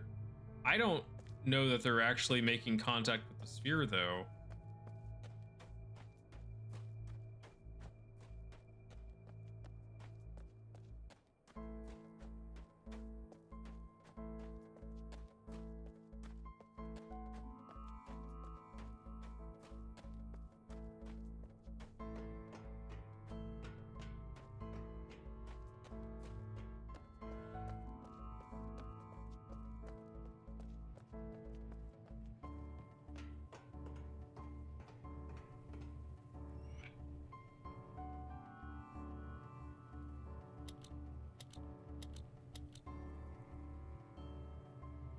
Oh. 3-digit code.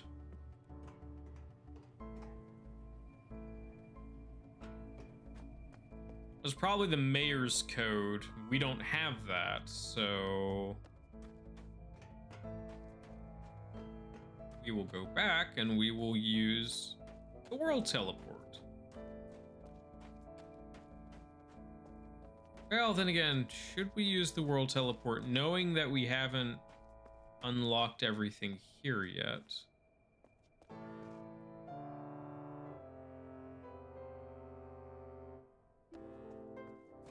Yeah, let's go ahead.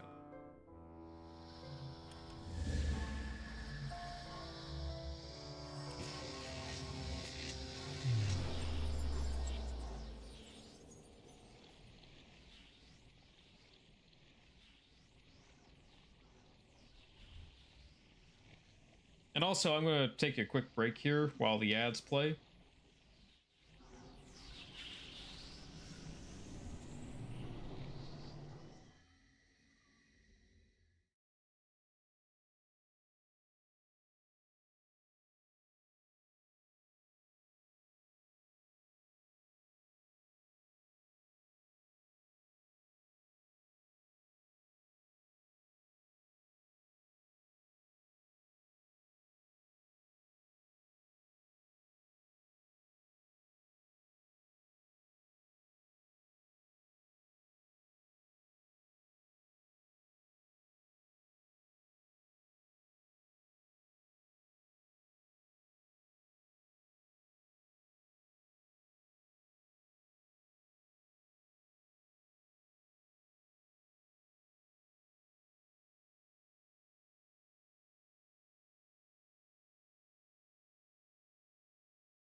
Okay, I am sort of back.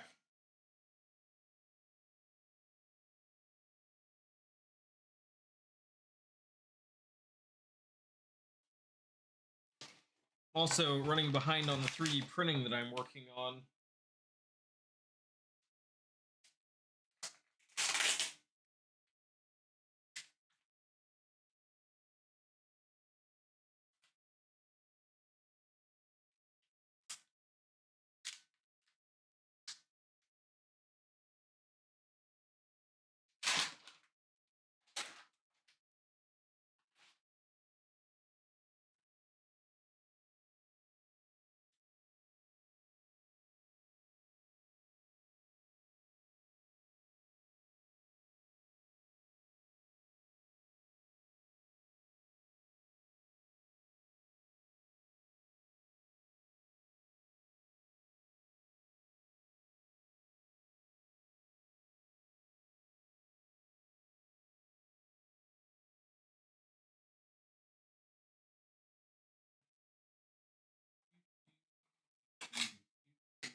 Okay, so for those of you who might want to see, so I am printing magnetic ivy, like an autumn ivy.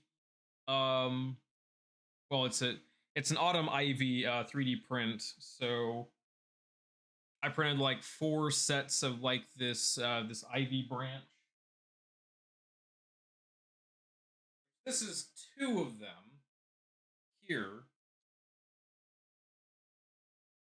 and articulates in 3 dimensions. Well, yeah. But then you have inset magnets, and then you have these that also have inset magnet points. And then so I'm doing 3 sets of leaves right now. So this is the first set of leaves. And then I've got 2 more colors that I'm doing for leaves.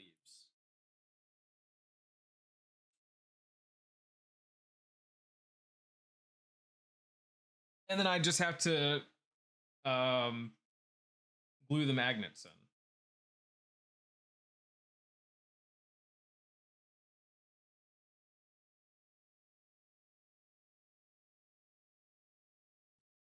So I figured I should take care of that real quick while the ads were going.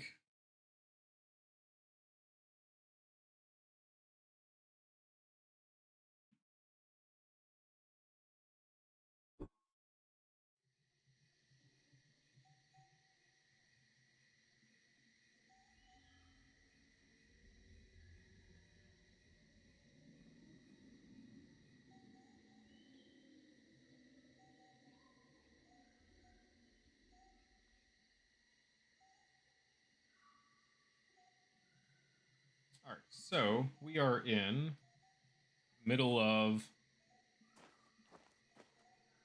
someplace.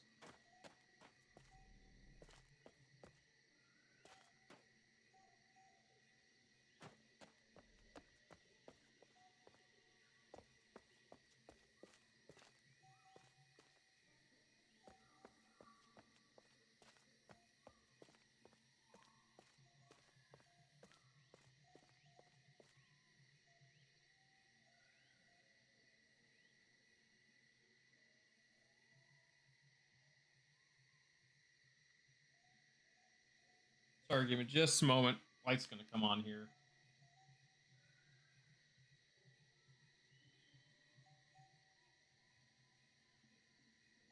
Oh, hang on just a minute. I gotta make an adjustment. Gotta make one little adjustment to the printer.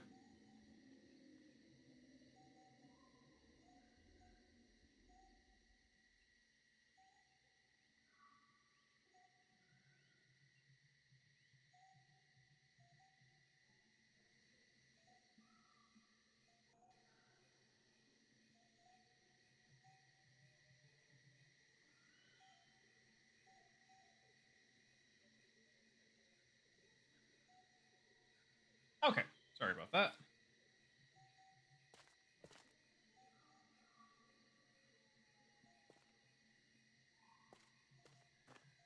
Okay, I'm gonna guess this is Villain territory because this is a door with what looks like a panel on the other side and a map.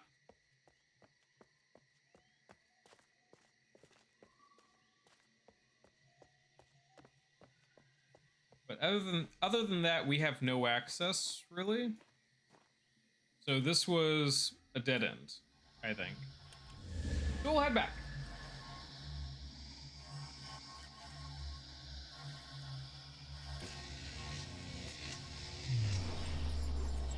And whoosh, we're away.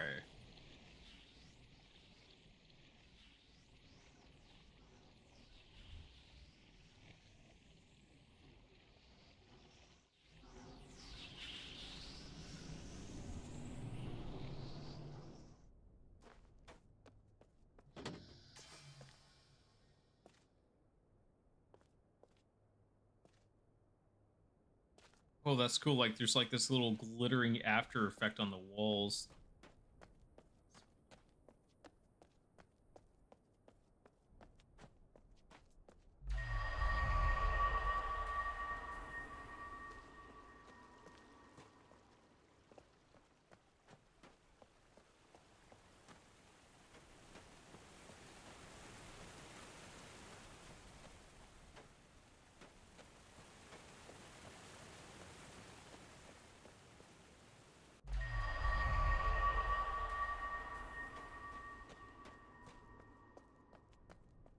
So we'll head back this way.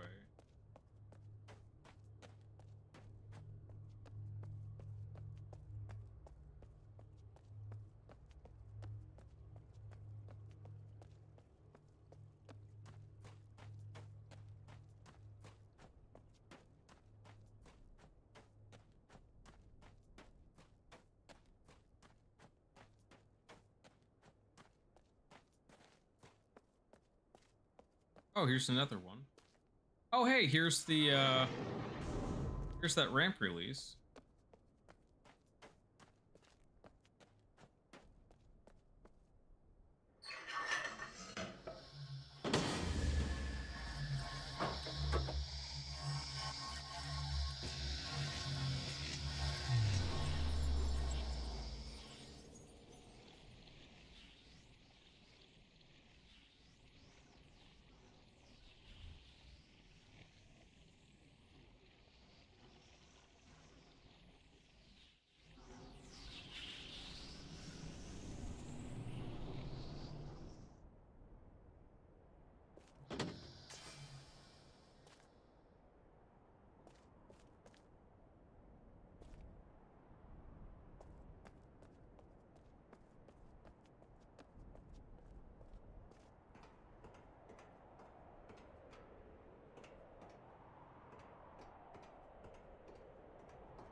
Oh, well, that'll do it. Yep.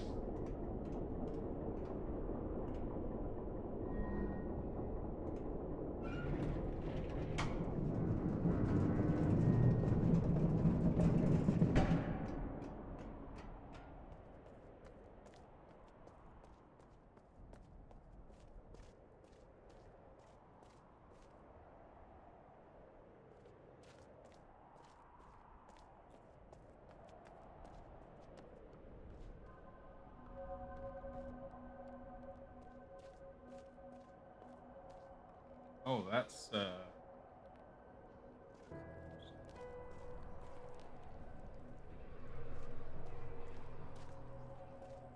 sandstone temple. I mean, they did tell us about the one species that. So I think this is the array or the arai.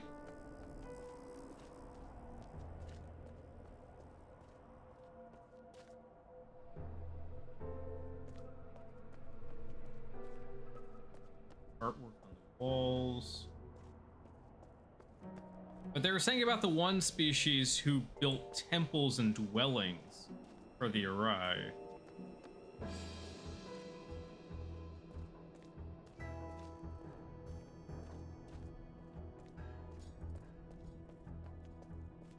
Are these flower petals or crystal petals? They look like crystal petals. There's a mound of dirt. And this is going to go...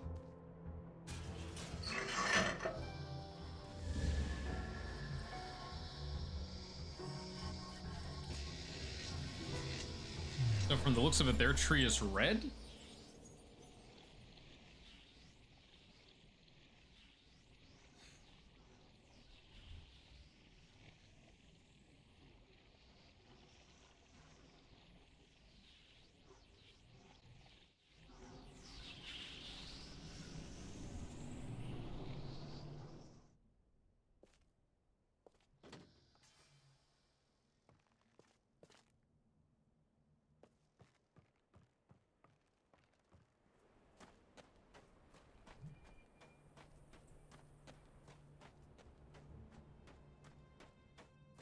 Now this should lead us right here. Yeah.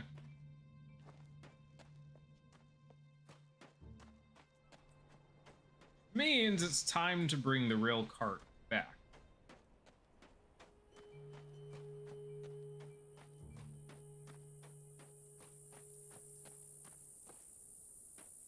They're currently, so it'll come down here.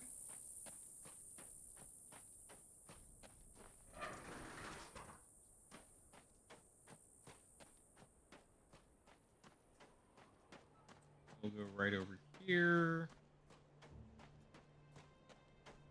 Down here. And then pop in here. And then I'm guessing this will be the hole from which we fire the laser.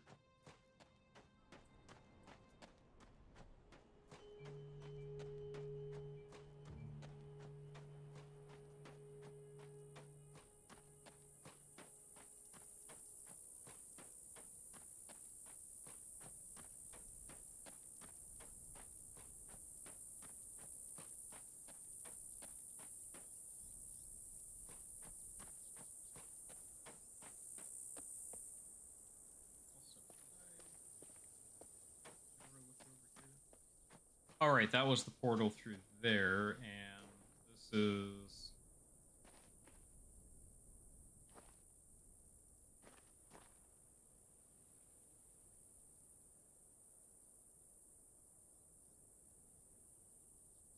CS cursor. Okay. Hartnell, Sims, Hartnell. That might be Hartnell there. Yeah. Hartnell, Jackson, Hartnell. A lot of Hartnells. I think. It's like a whole family that got transported. Carl Hunrath, so I'm guessing the first person here. John Farley, Robert Hartnell. We can't fix that gravestone. John Hartnell Sr., Mary Hartnell. Yeah, it's like the whole Hartnell family. I've never noticed that before.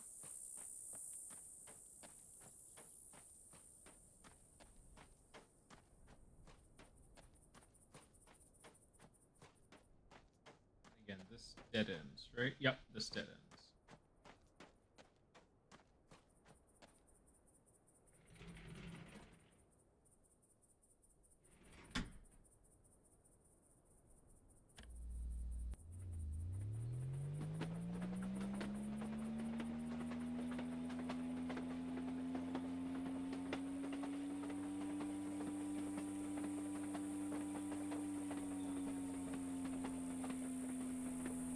Ride this all the way back. And I've already switched the tracks, and then I'll go that way. And when I come out the other side, then I can ride all the way down, and I should probably go check the rest of those.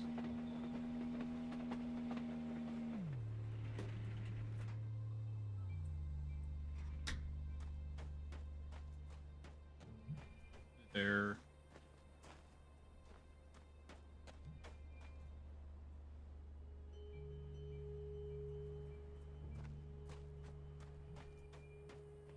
Oh no, that'll still spit me out backwards. Right.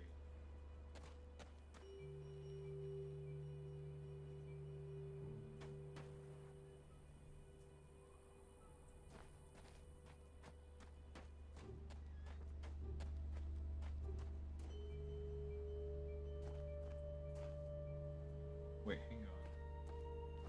Backwards there. Go around. It's also backwards. Oh wait, no. I'll be going forwards. Yeah. Oh, but that'll lead me right there. Hang on. I need to find a way to where I'm driving forward, going this way,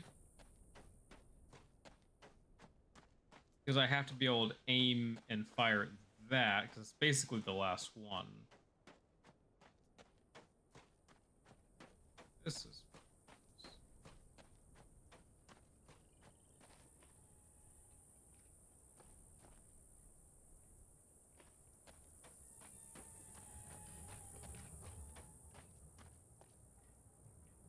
doesn't give me a clear shot.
Well, we'll at least take care of this, but then I've got to get this thing flipped around.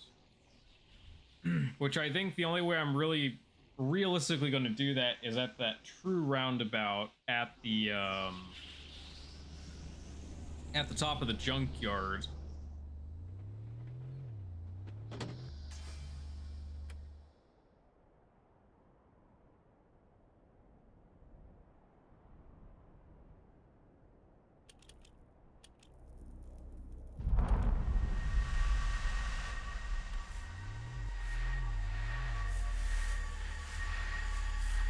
Oh, this one's a blue effect.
So we're gonna go the other way. This.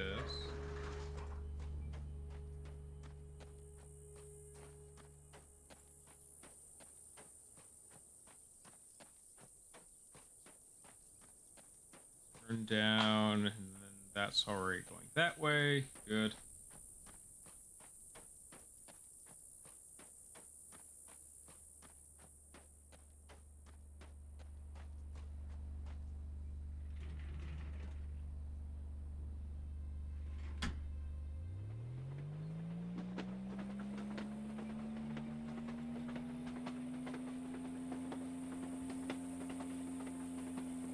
Now we just ride the tracks.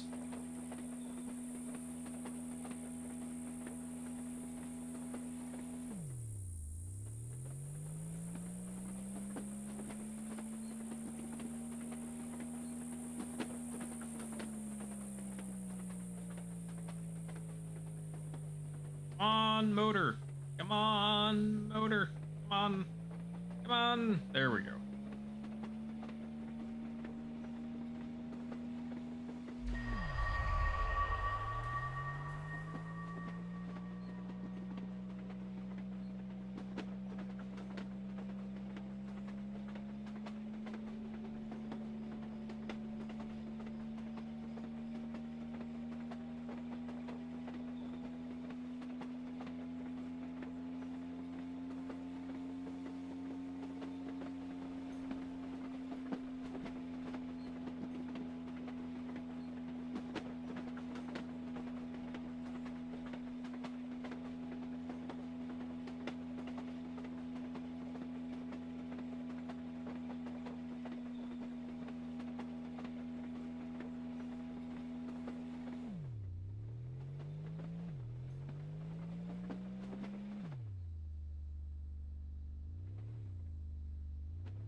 I figured that was going to happen. It's fine. That over.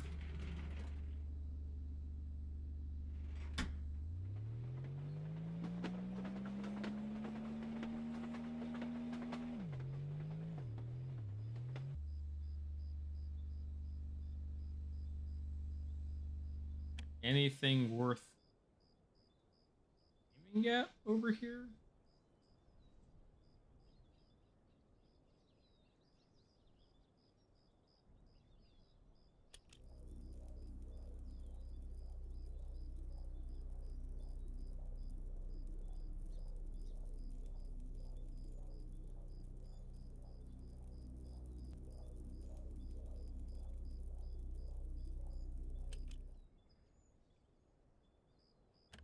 Yeah, I didn't think so. Okay.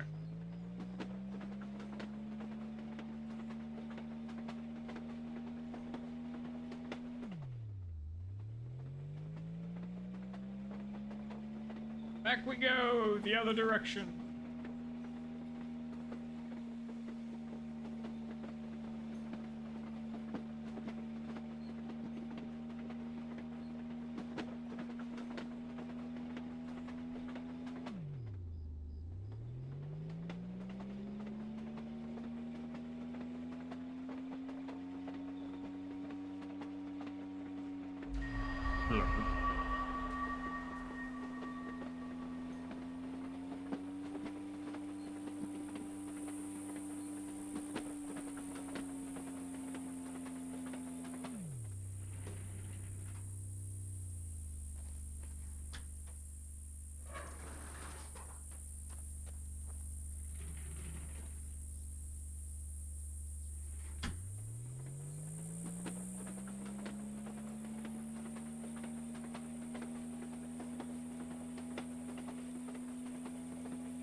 back on.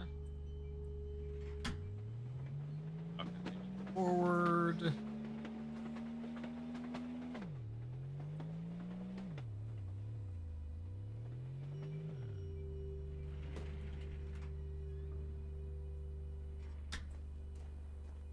That's not going to be helpful.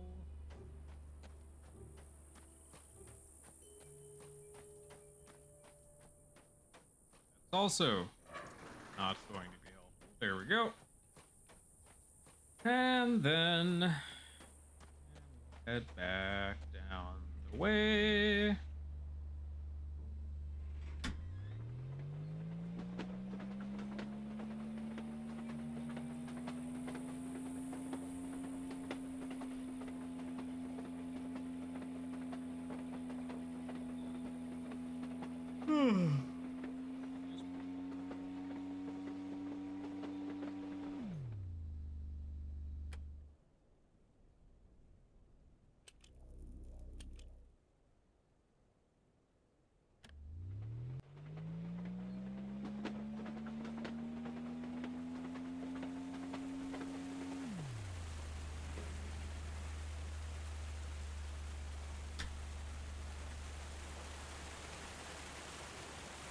Radiation hazards. Russian radiation hazards.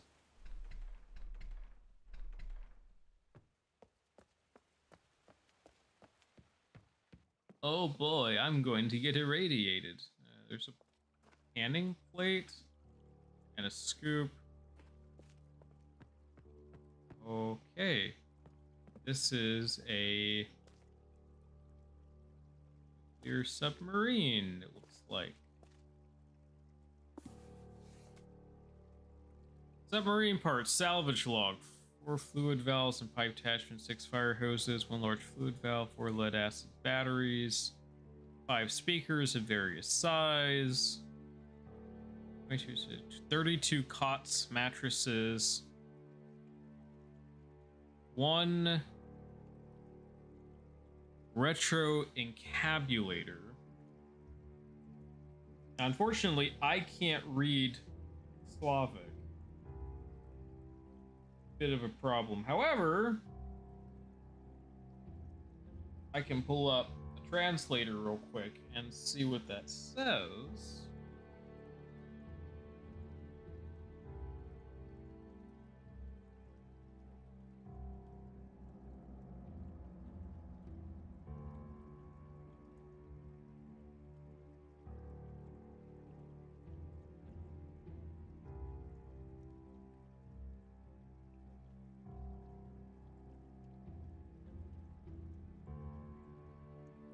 One retro encabulator to engage in pointless activity. To engage in pointless activity. So I'm guessing it's basically admitting that it's not a real thing? Or just a made-up word, perhaps?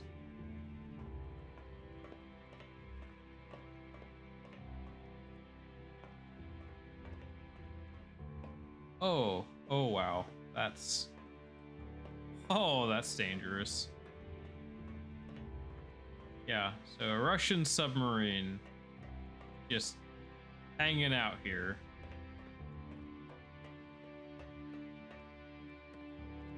In this giant sphere. Yeah, just like this whole section of sub just went poof, and it's here.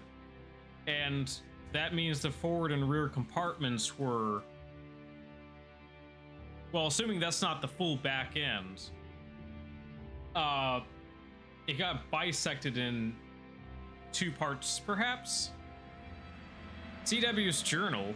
Oh, I ain't lying, I've been hurrying a bit. Farley suggested I might write some stuff down that might ease the pain. The pall? That it might ease the pall. She said it helped others. I ain't got a lot of hope for that, but I reckon I got nothing to lose. I haven't mentioned Emma to many folks around here, and she and Scarly have been on my mind quite a bit. I've got a dull ache in the back of my brain that occasionally rings back there like a broken church bell. The thought of them resonates, but I guess what grieves me is that the ringing is quieter. I'm forgetting, losing them. It's been a long time. I saw Sweet Claire playing with a truck outside Farley's a few days ago. It brought back memories of Scarlet, the 7-year-old Scarlet. Yeah. Ouch.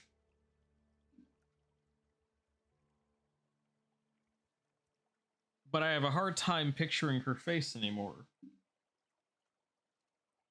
It's a sad thing losing them we love. I suppose it's mixed blessing that the memories start to fade, at least the deep hurt goes away. But it's replaced by a dull longing. That bell keeps ringing. And then there's a guilt, a sorrowful guilt that creeps up and tells me I should be better at remembering. Sometimes it's hard to bear. When I was brung here, I was captured and about to be hung by the neck, so I suppose either way I never have... So I suppose either way.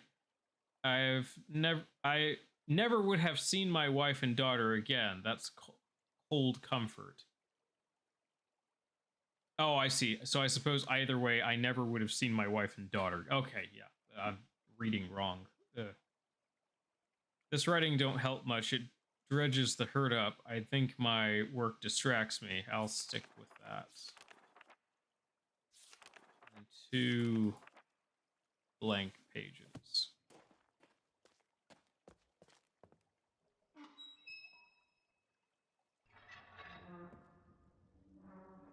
So that should have brought me, what, full circle?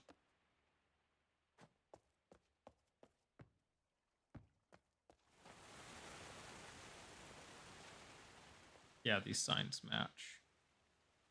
Or at least I'm pretty sure they match.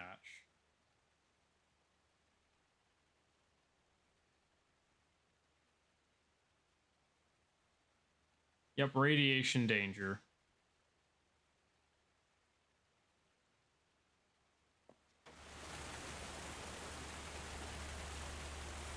Was that it? Was that like... I get on the sub, I get off the sub, that's it? There nothing else?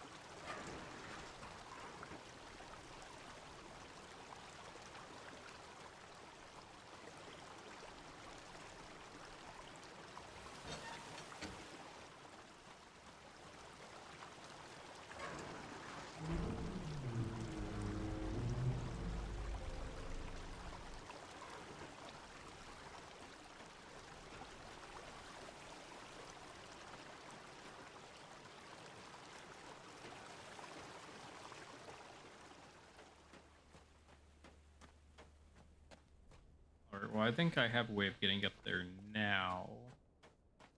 But I have to go to the opposite end of the map and walk through a wall. It's weird to think about.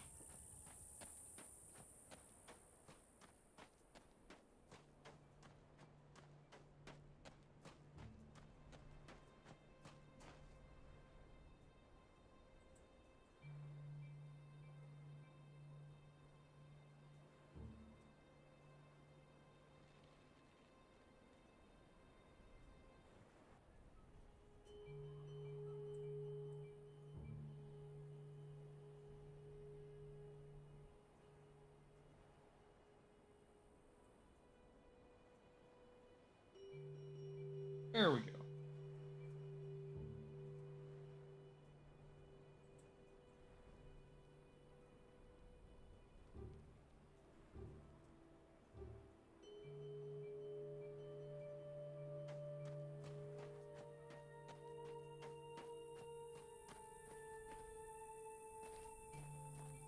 The print seems to be doing alright.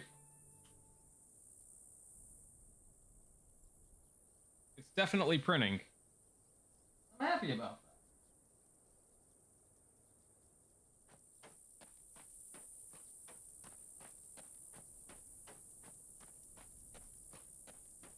that. I'm trying to think, what was the opposite point? I think it was through here. Oh, wait, no. No.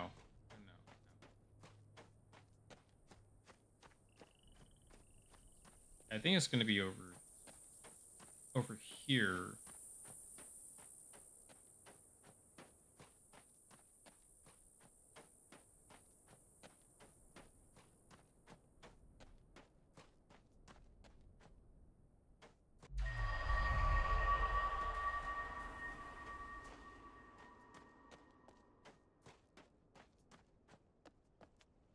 Okay, there's that.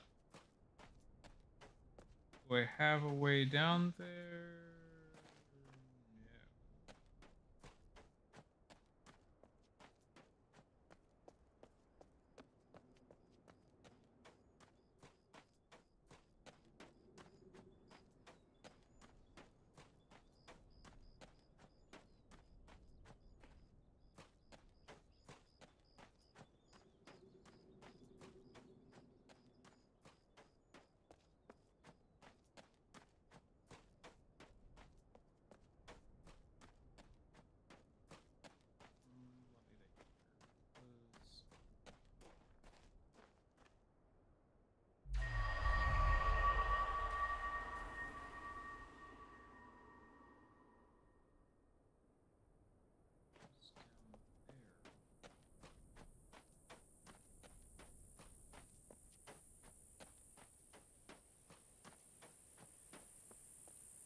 Try over.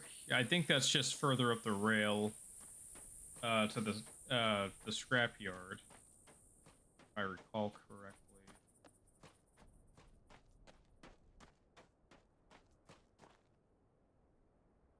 Yeah.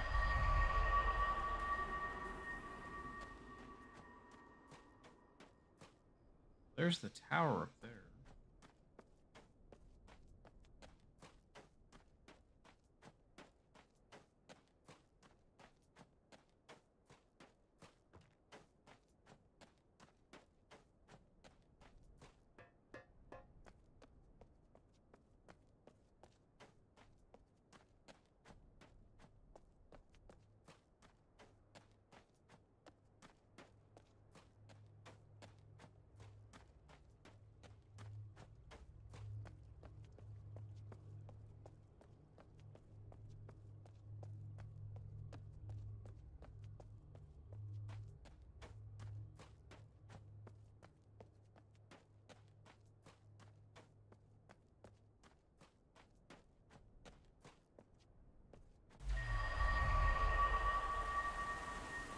Okay.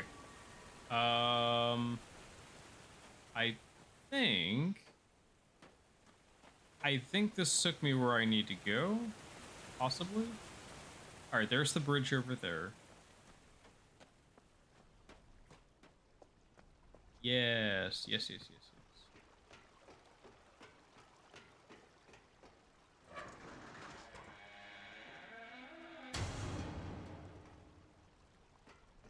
Great.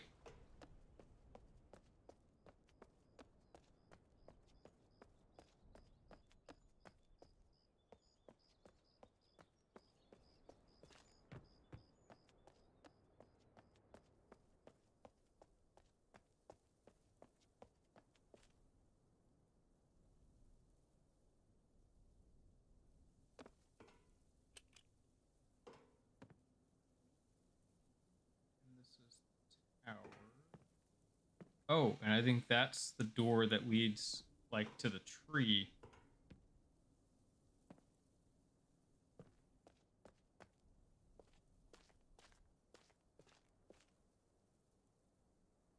I think that's supposed to be a passenger train.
I think I'm on the other side. This is not gonna let me do anything. Yeah. Yeah, no, I have to be on the other side.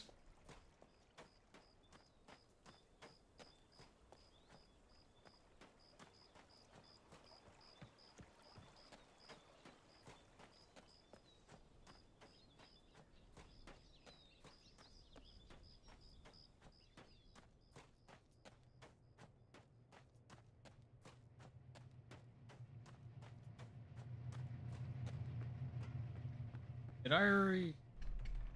Yeah, I've already checked that door. It doesn't do anything or go anywhere.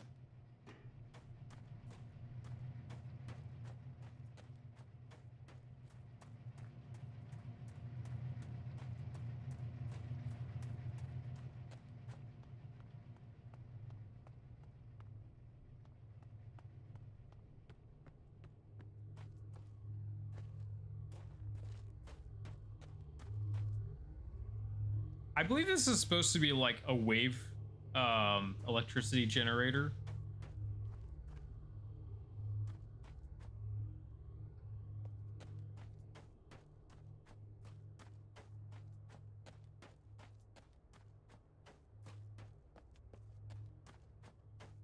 Why didn't I think to just go through the house?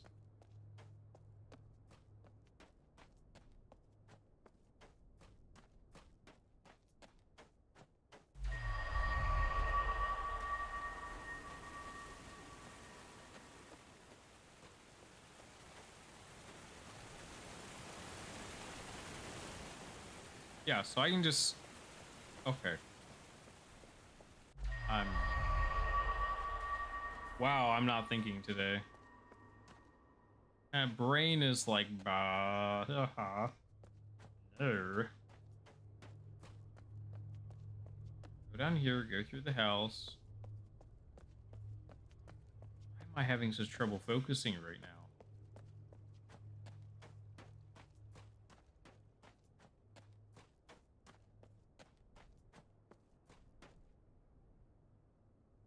Wait,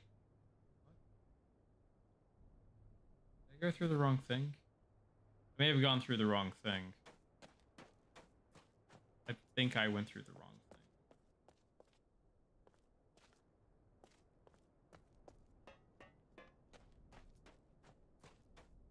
Hang on.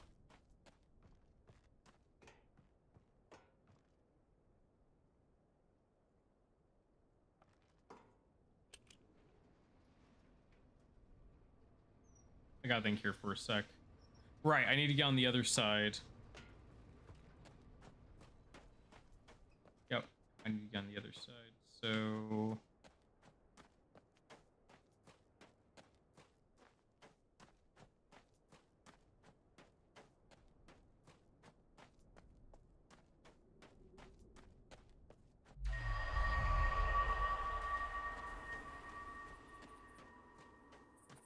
Here.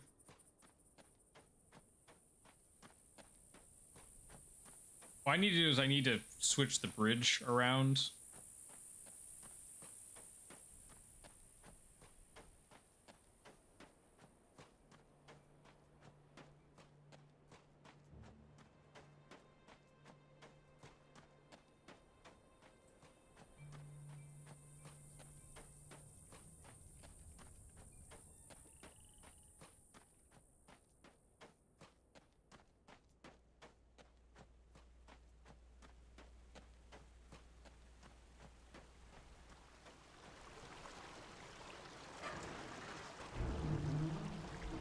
There we go.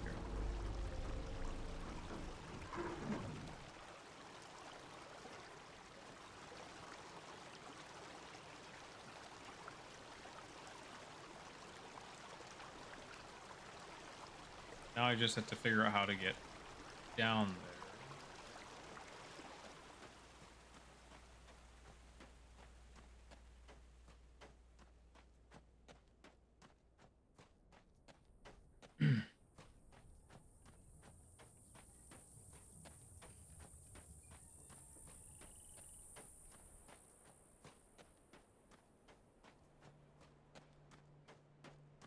That's the complicated part, is figuring out how to get down there.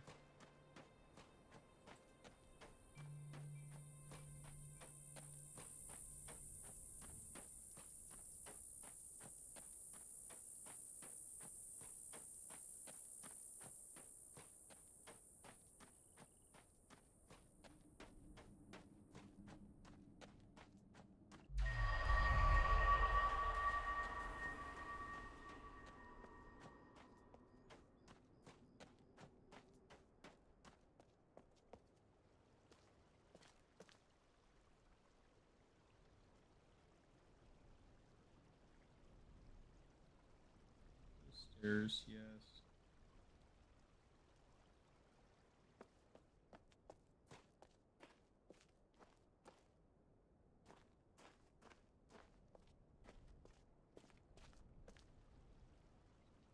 There. There, I'm gonna go over left. Left and up more.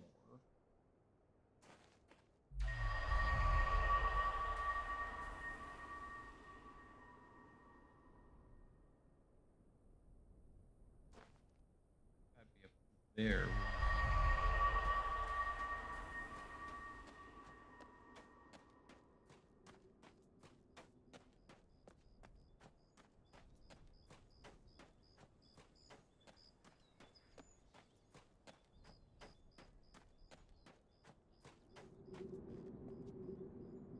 I'm probably doing this way more in a much more complicated way than I have to. But that's fine.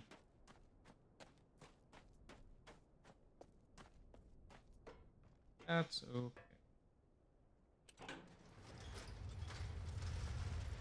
Not any type of huge rush or anything like that. Just hanging out, relaxing, spending time with friends.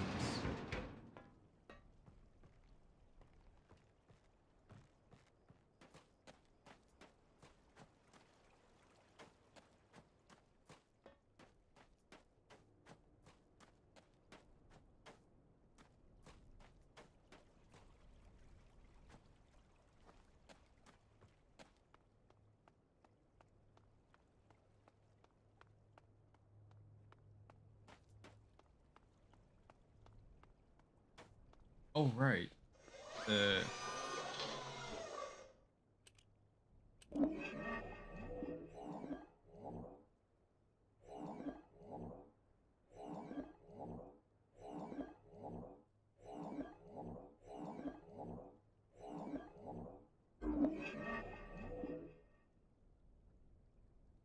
Well, that didn't help. That came out to 406, but it changed it.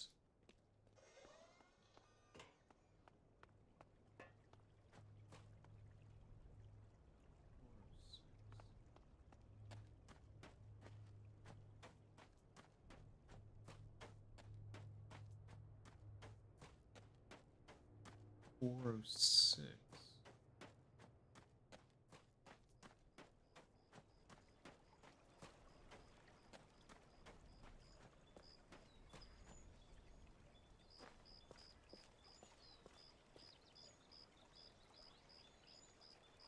Oh! Just realized that's a thing.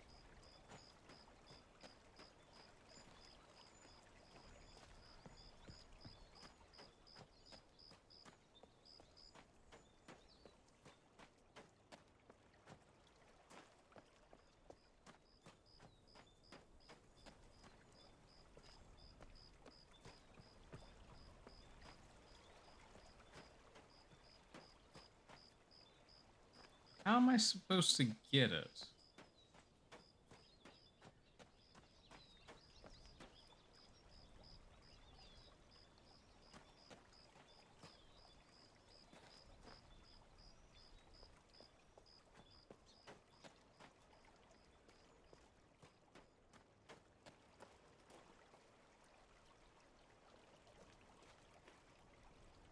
I do think the tracks roll right up to that, so I might be able to get the thing back over. That's gonna be a lot of driving, though. Gosh dang it, I didn't notice that before, and I go all the way back with the stupid train thing. Ah!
Yeah, I didn't think so.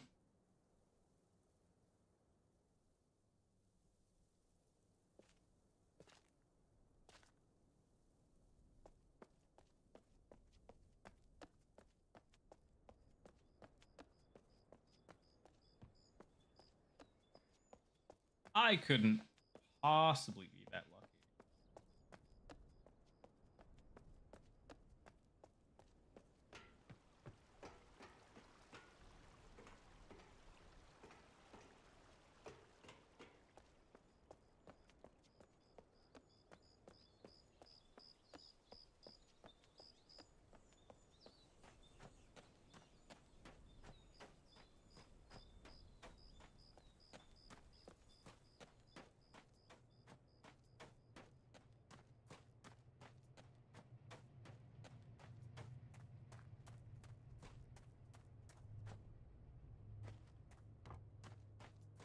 Yeah, I guess we're just at the part where I just start running around in circles, wondering what the heck I'm supposed to do.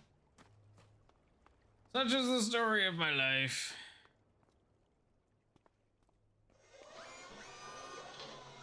What does this say? Oh, worksheet. Multi-purpose villain control panel interface. This is the control panel that the villains have supplied for our use. While they're able to control their systems via vocalizations, they provide the control panels for another species to have limited access to and control. If you have trouble, please find Noah for help. Remember, the villain numbering system is base 4. Drag from one blob to another to form the villain digits. Drag between blobs to disconnect. The standard panel has 5 digits, but single digit panels are also used. Use only first digits to simulate 1-digit panel. All panels will autocorrect for invalid entries.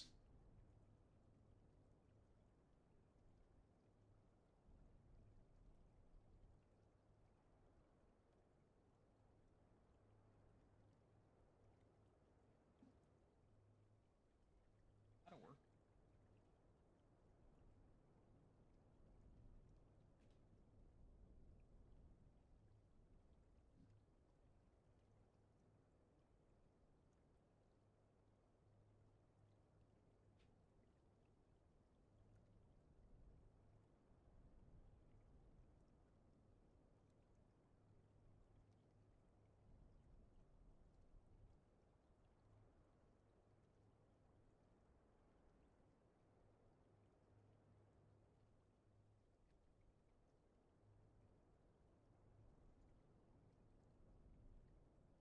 Okay.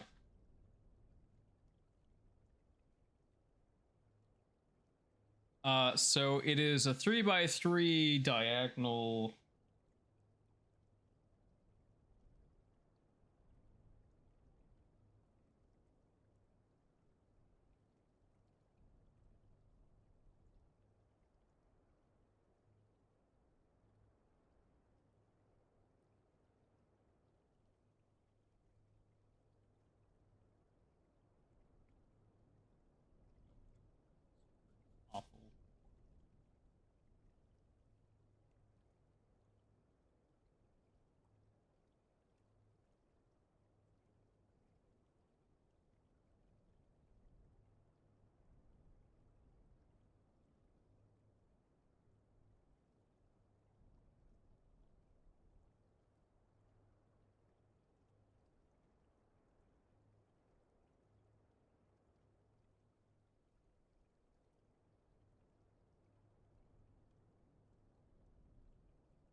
I'm learning. This is cool to learn. uh...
So I believe the first two is 1 and 2.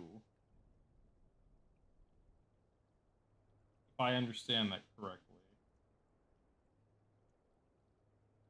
And then another one would be 3, but then when you get to 4, you don't do a full radius. It's actually in a different position.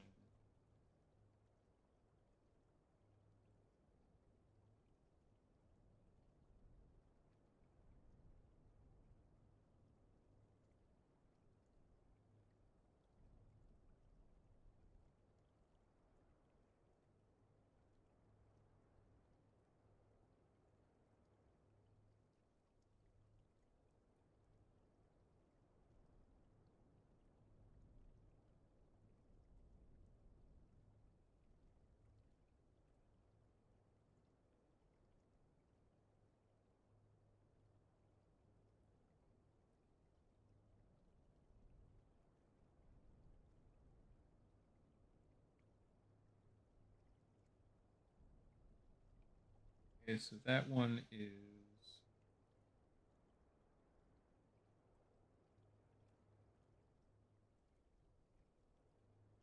that.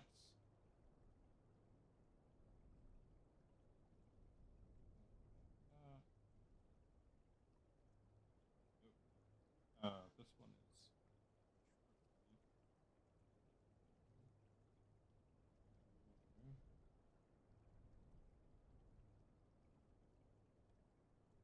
it is. Uh,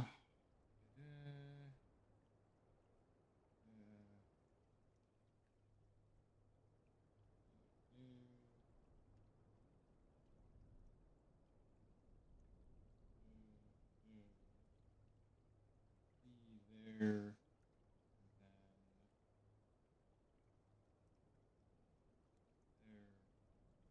and then doing the V again. Center.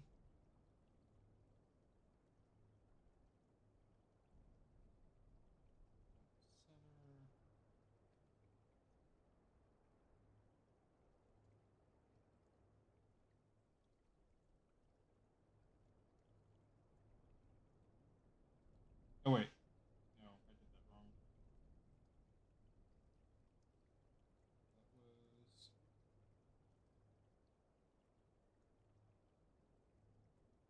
That was I see where I did it wrong. Let's see. That was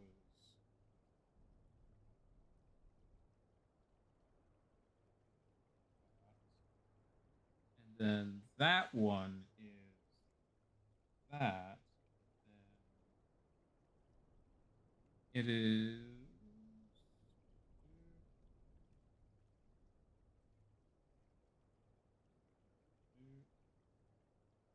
And this one is.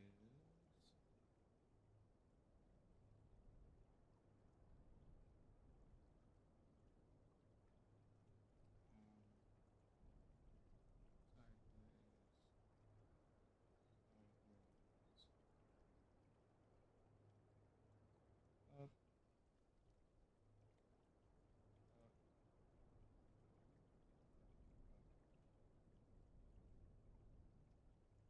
Okay.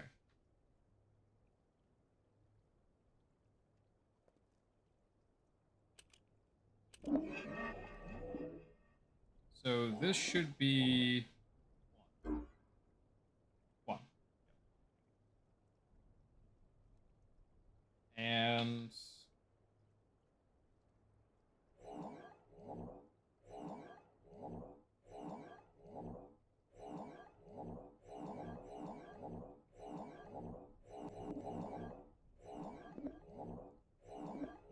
this should be 2.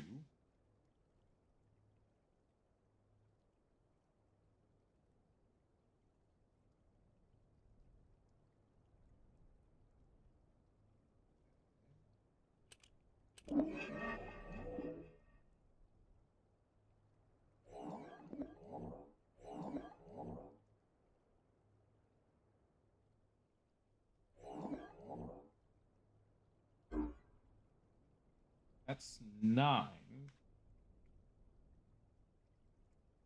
Okay, so I'm guessing that's 4, that's 8.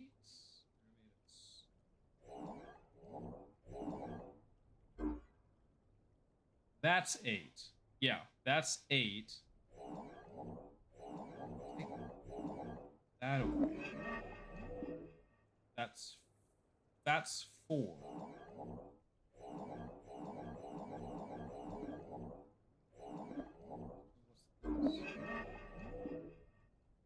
That's oh, okay, so that is 4.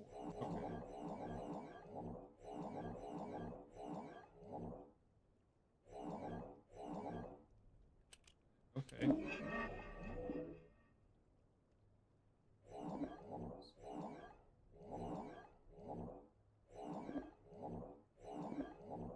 That is 18.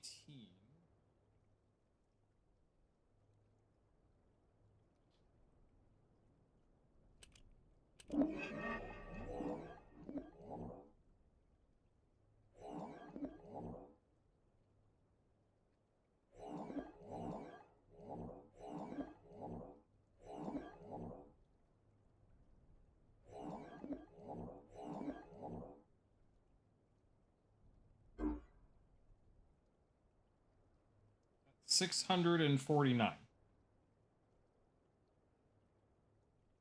What? How do you get 640? What?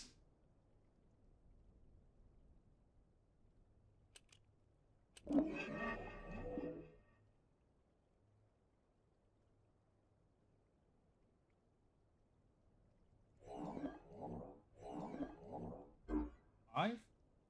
Yeah, that's 5.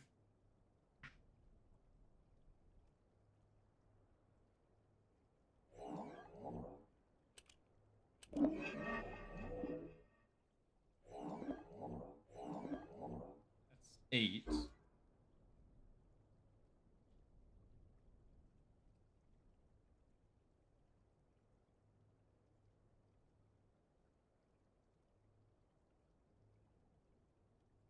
Okay, so from the center dot, it's 1.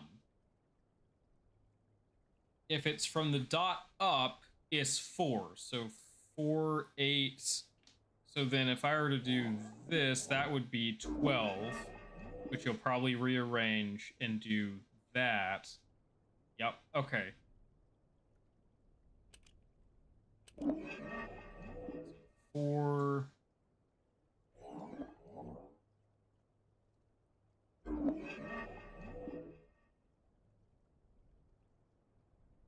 And then 4 times 4 is 16. That'd be there. 4, 16. That would make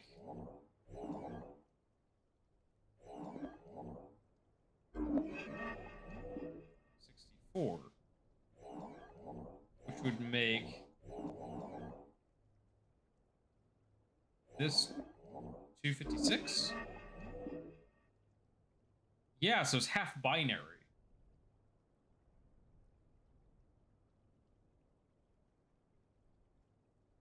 And if I did this, it would be 257. Yeah, okay.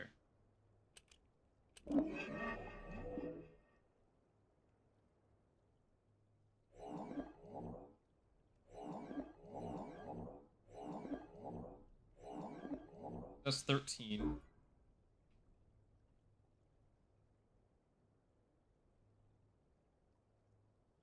Let me see here.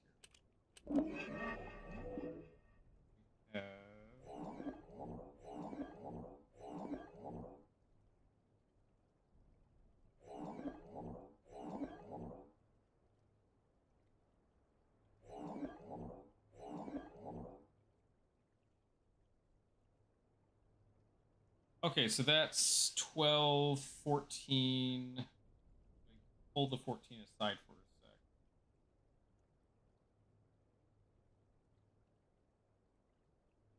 32.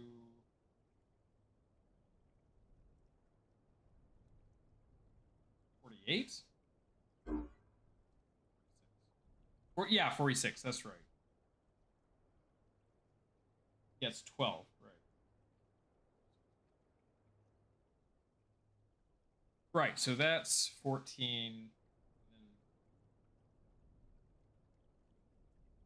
Yeah. Yeah,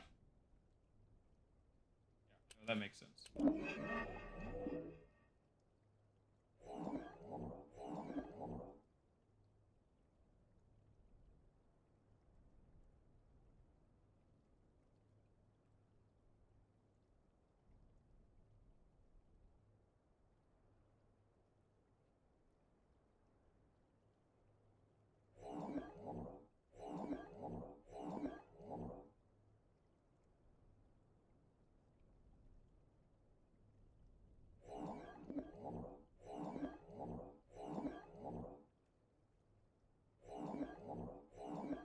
And this is some huge number. It's literally 1,000. Okay. All right. Yeah, that makes sense. So it goes in a radial pattern. That's what it is. That's what that. Okay. I keep forgetting there's no such thing as jump in this game. My guy can do a brisk walk, and that's the most he's doing. That's just. He won't do any more than that.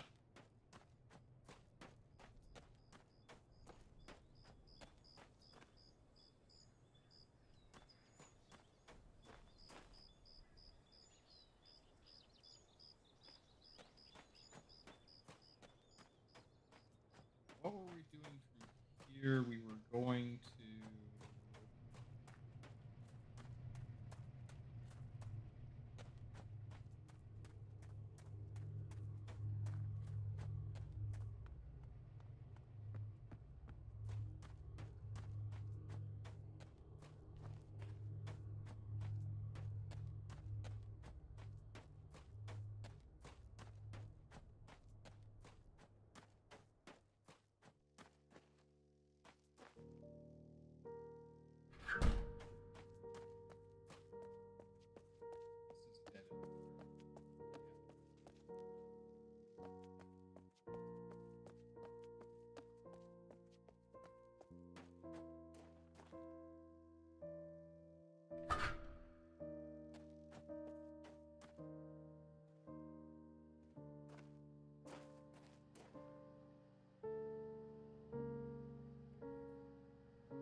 That's where we came in.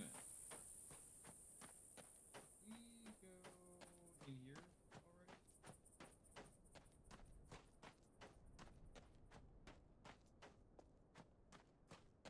Open this, and then right, it was.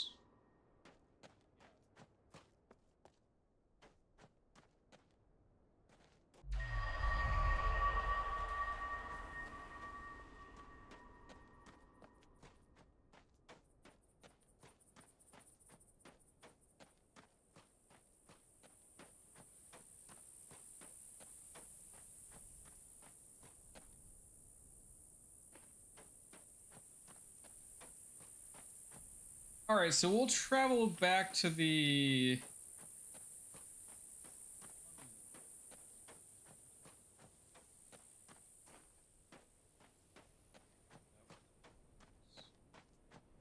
Over here, that's right.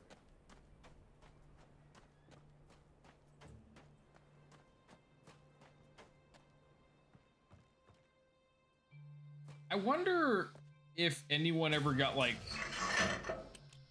bisected from using this machine.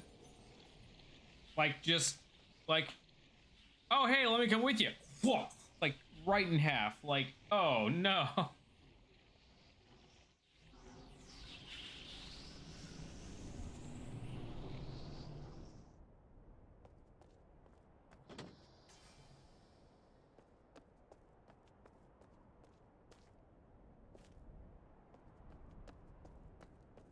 That was lowered.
Okay, alright.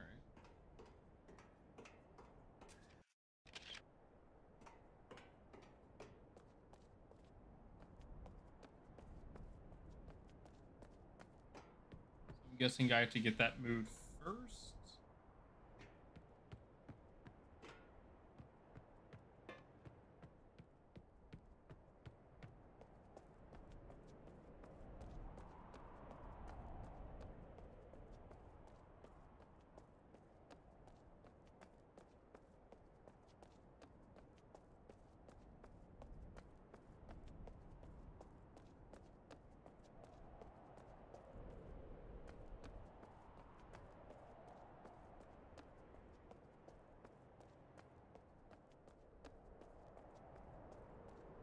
Did I already? Ooh, that's not.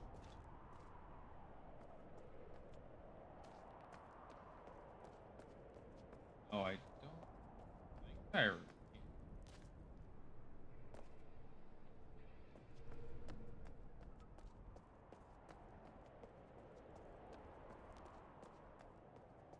Oh, here's another.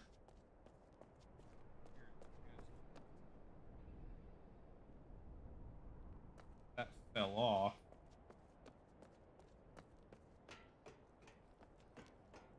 Maybe it'll still run?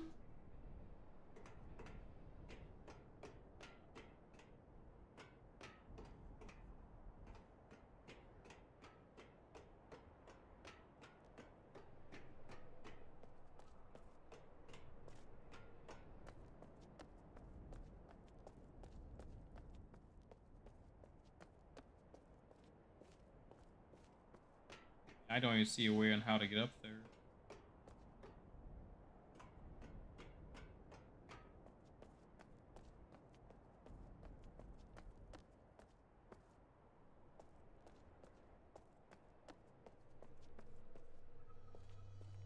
Oh.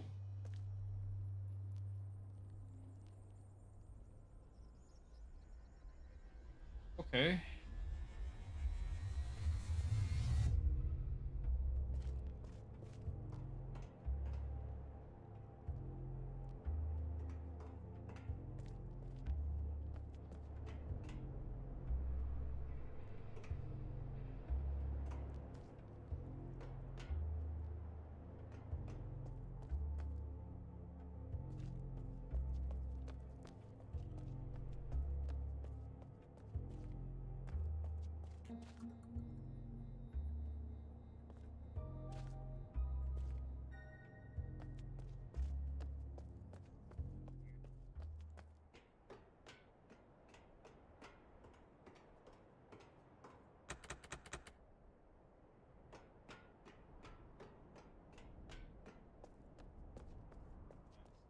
Anything for me, which means I'm guessing I have to get this started up.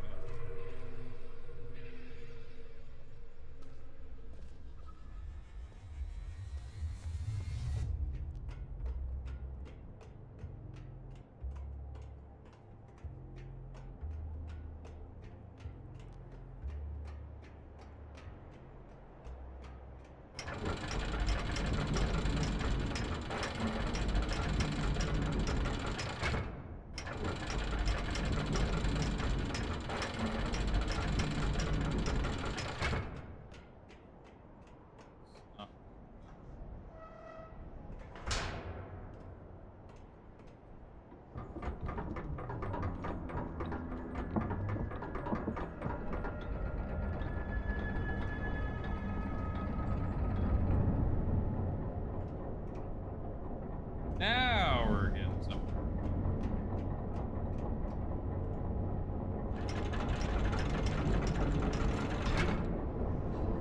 That's the drive shaft kicking in.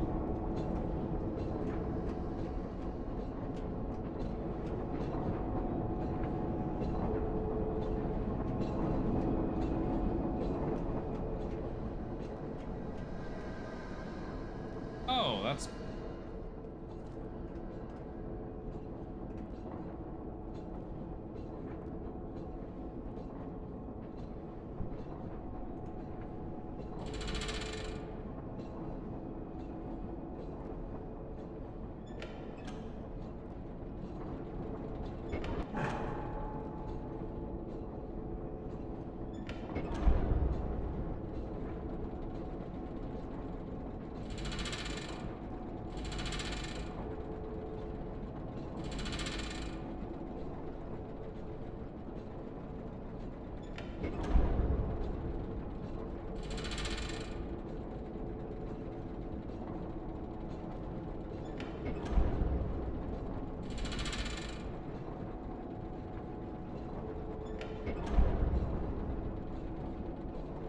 There we go.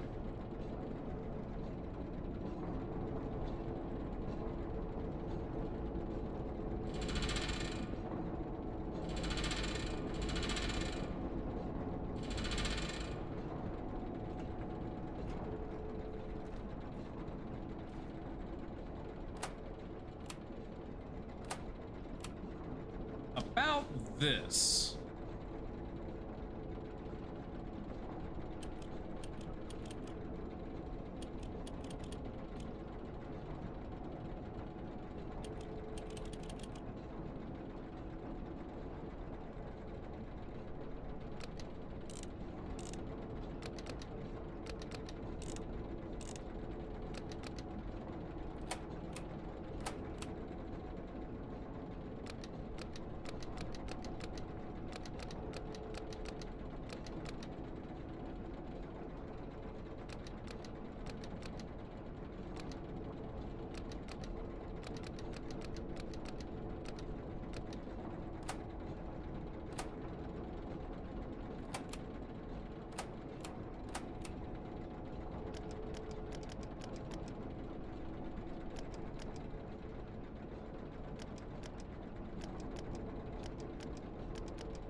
That's interesting.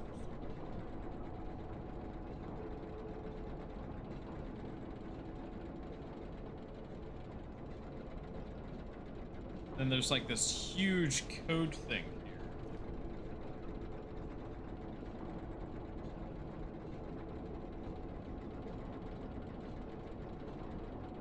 Something 1, something 2. Oh, I just read it.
I seem to recall this means something to the equivalent of, oh, you know what?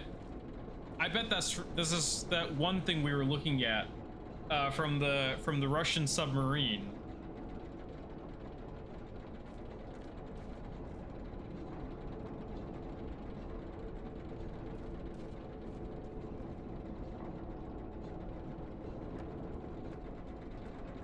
So maybe it's a... I'd hate to say this, but maybe that's a thing for like launch codes.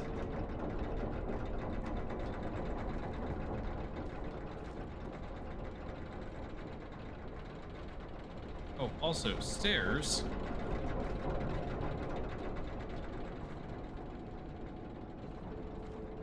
Oh, I see. These stairs would lead up here, but also over here and... Oh, okay. So that is legitimately something to discover later.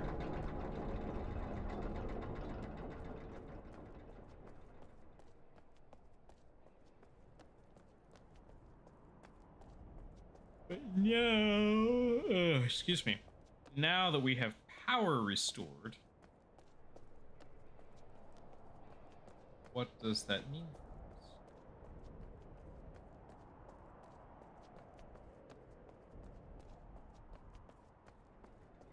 Running, running.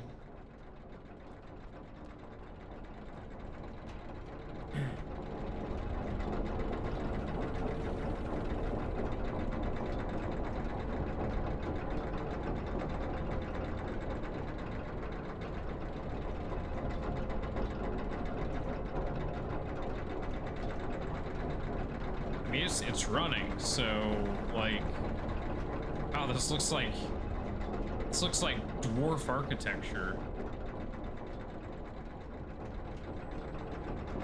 Oh wait, was I supposed to go?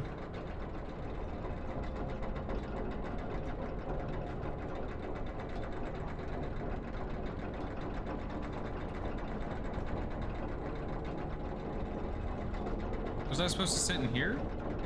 This is it. This is the... I don't see a trigger.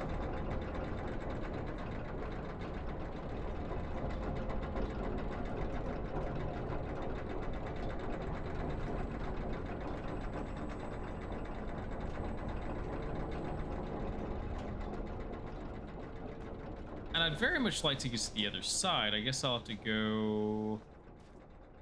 Is there another way around? No, not through here.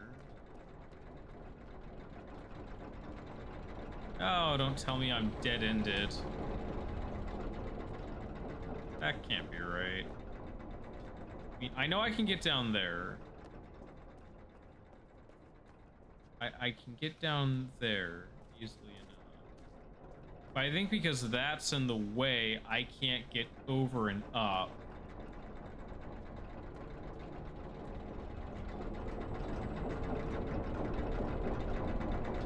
But I do have access to this.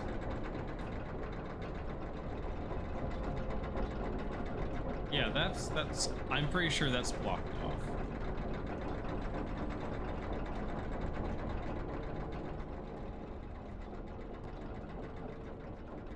Well, darn it.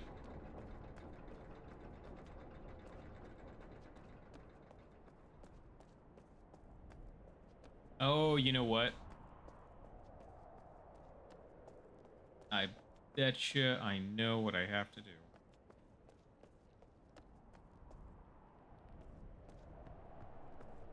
Which I shall disclose momentarily.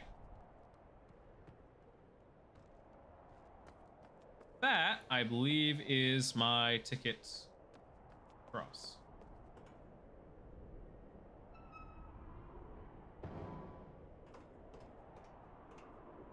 Is that a guard?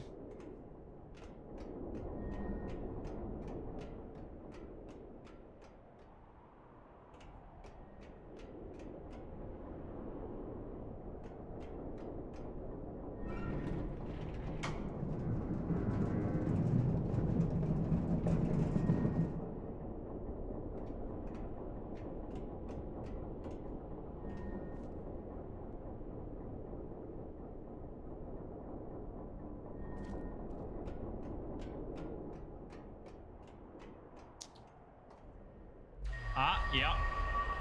That was it.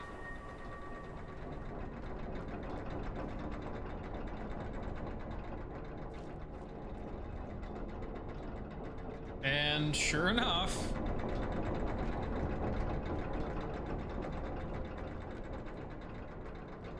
there's a platform there.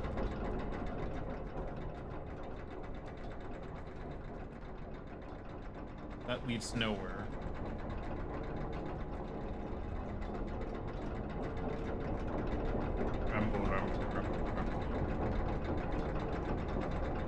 Ah, and here is...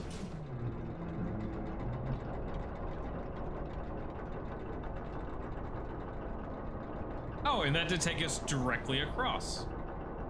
Which means, well, of course, yeah, there's the tree as the central point, and that is what that is.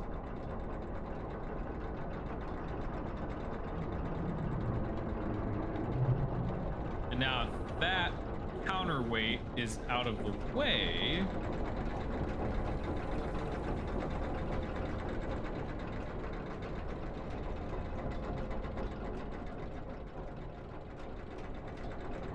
Oh. Never mind, I've got to go out and down. Out and down. Out and down, and then across the wooden bridges.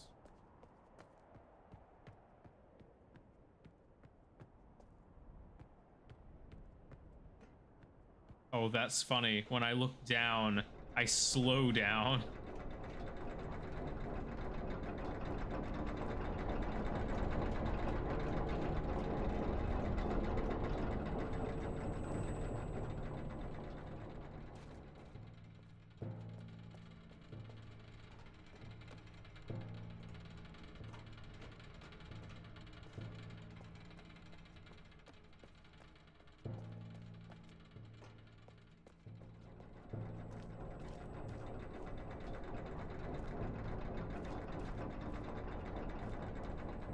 Oh, so these are parts of a type of tapestry.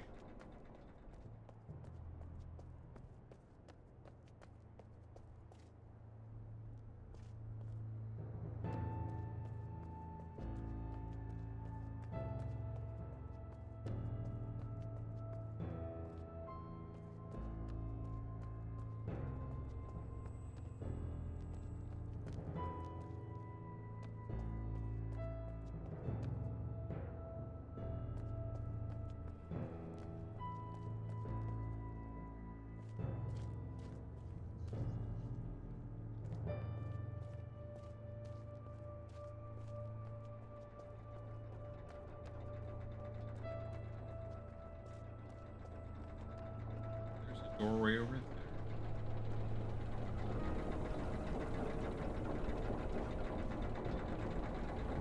There's a tunnel into the tree.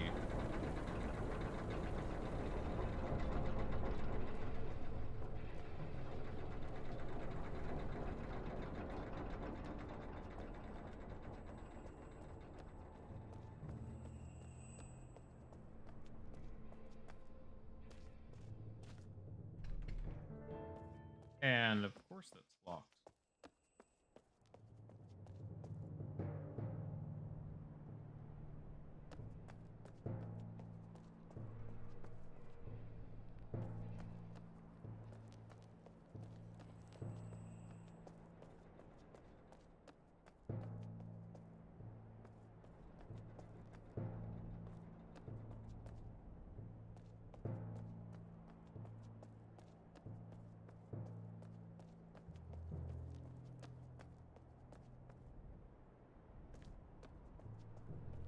There.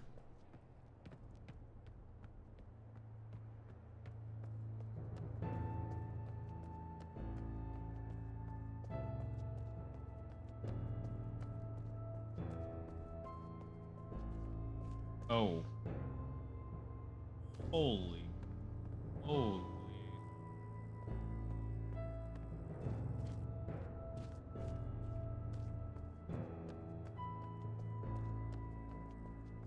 A giant skeleton.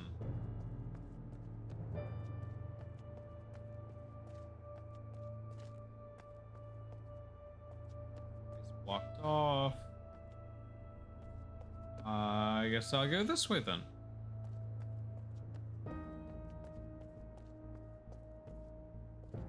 Oh.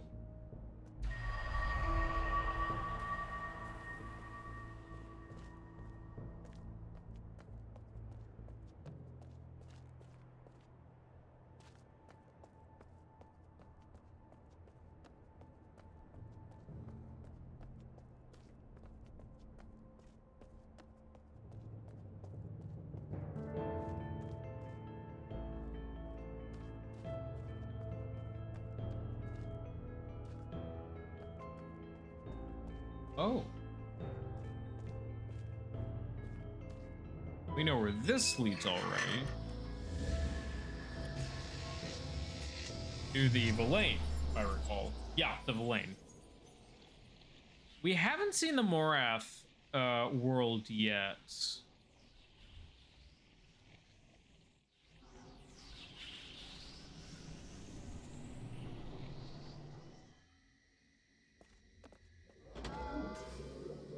Oh, hey, that's 3.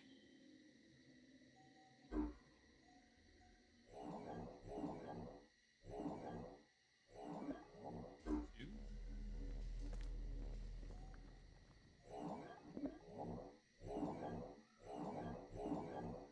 1.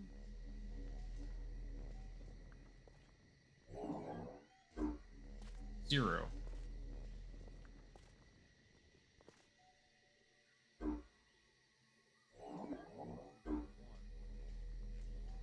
Oh, it's like levels of security.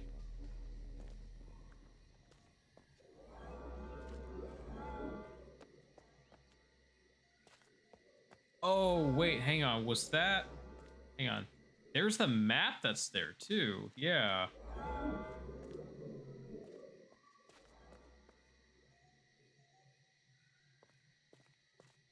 Do I have any... where I can go from here? No. No, I'm stuck here. So, yeah. A nice little diversion. And then right back on track.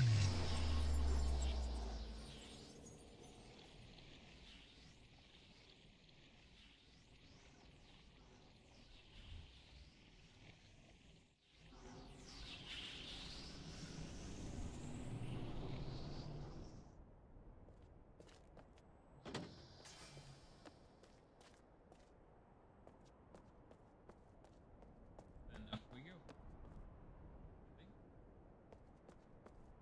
We came from below, so yeah, we'd be going up.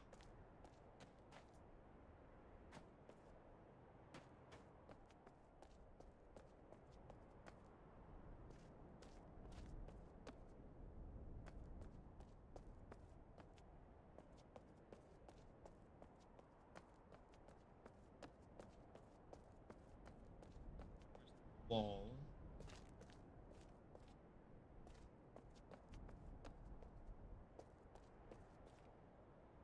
Oh my god, I just realized something. That's a hypersphere. I think this might be some supposed to be the depiction of some form of hypersphere.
I don't think I'm. Oh, I know where I'm at.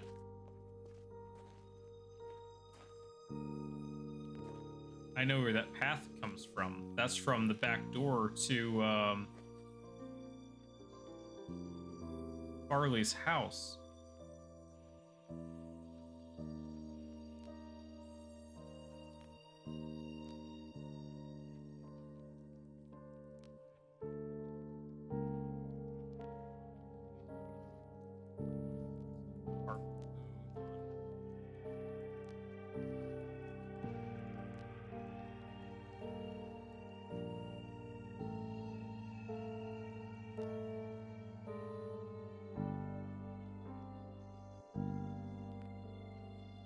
Robots.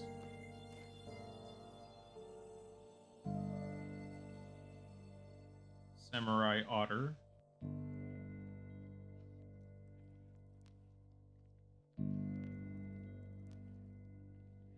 This is interesting.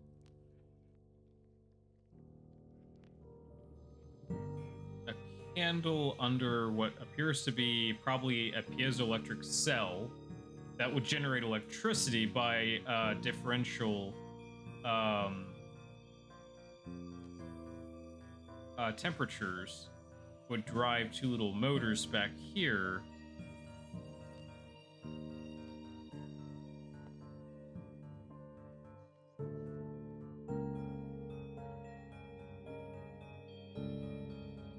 Jewelry box.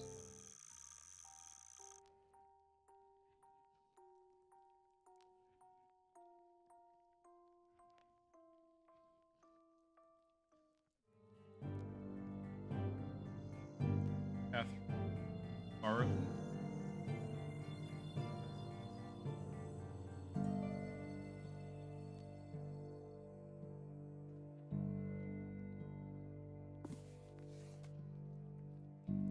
Blaine, I can't find the words. It's such a foreign life cycle, or perhaps not. They launch themselves across the expanses of space, preserved for eons until at last their technological arcs can hone in and carry them to a new home. They have no connection with their predecessors. But in spite of this, perhaps because of this, they have amazing recollections of their history.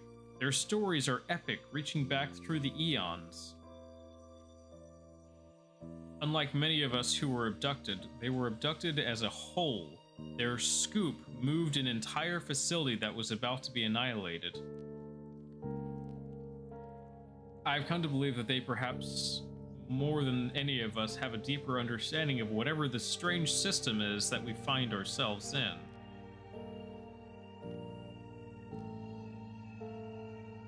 I'm guessing AH stands for after the first person.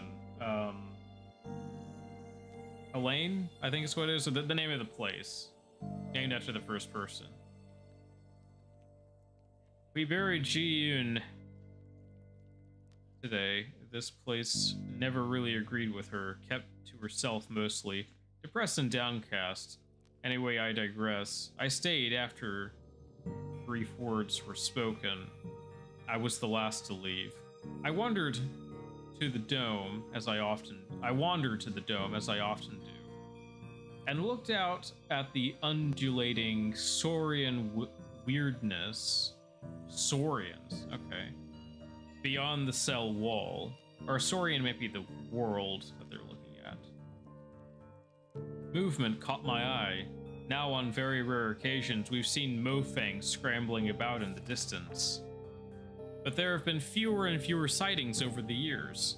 But before me was a tall, haggard Mofang, running desperately, almost directly towards me from one of the distant structures. I still can't tell the gender, got closer and closer.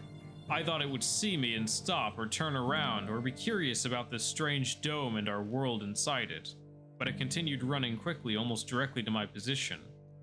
I was frozen in place with curiosity until my reflexes took over at the last moment and I leapt out of the way.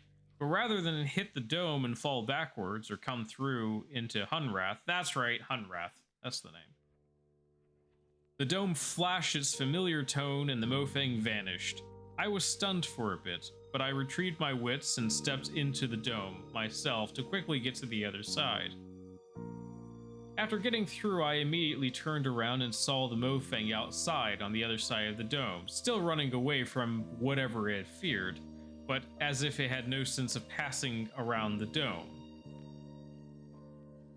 As surprising as the event was, it did serve to settle a few things in my mind. I always wondered how no one on Earth noticed what had replaced this chunk of Arizona we have here.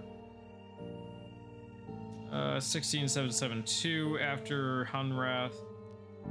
I've got to vent. Again, there are those who argue with me. Over and over, I demonstrate that in almost every case, whatever the process was that brought us here, it occurred at a pivotal moment. They tell their stories and they still can't admit that the abduction actually saved each of us, all of us. What is it in human nature that grasps so strongly to the past that we blame our saviors for stealing it from us? Okay, just one more vent before bed. If each of us was individually saved from something, then maybe all of us were corporately saved from something larger.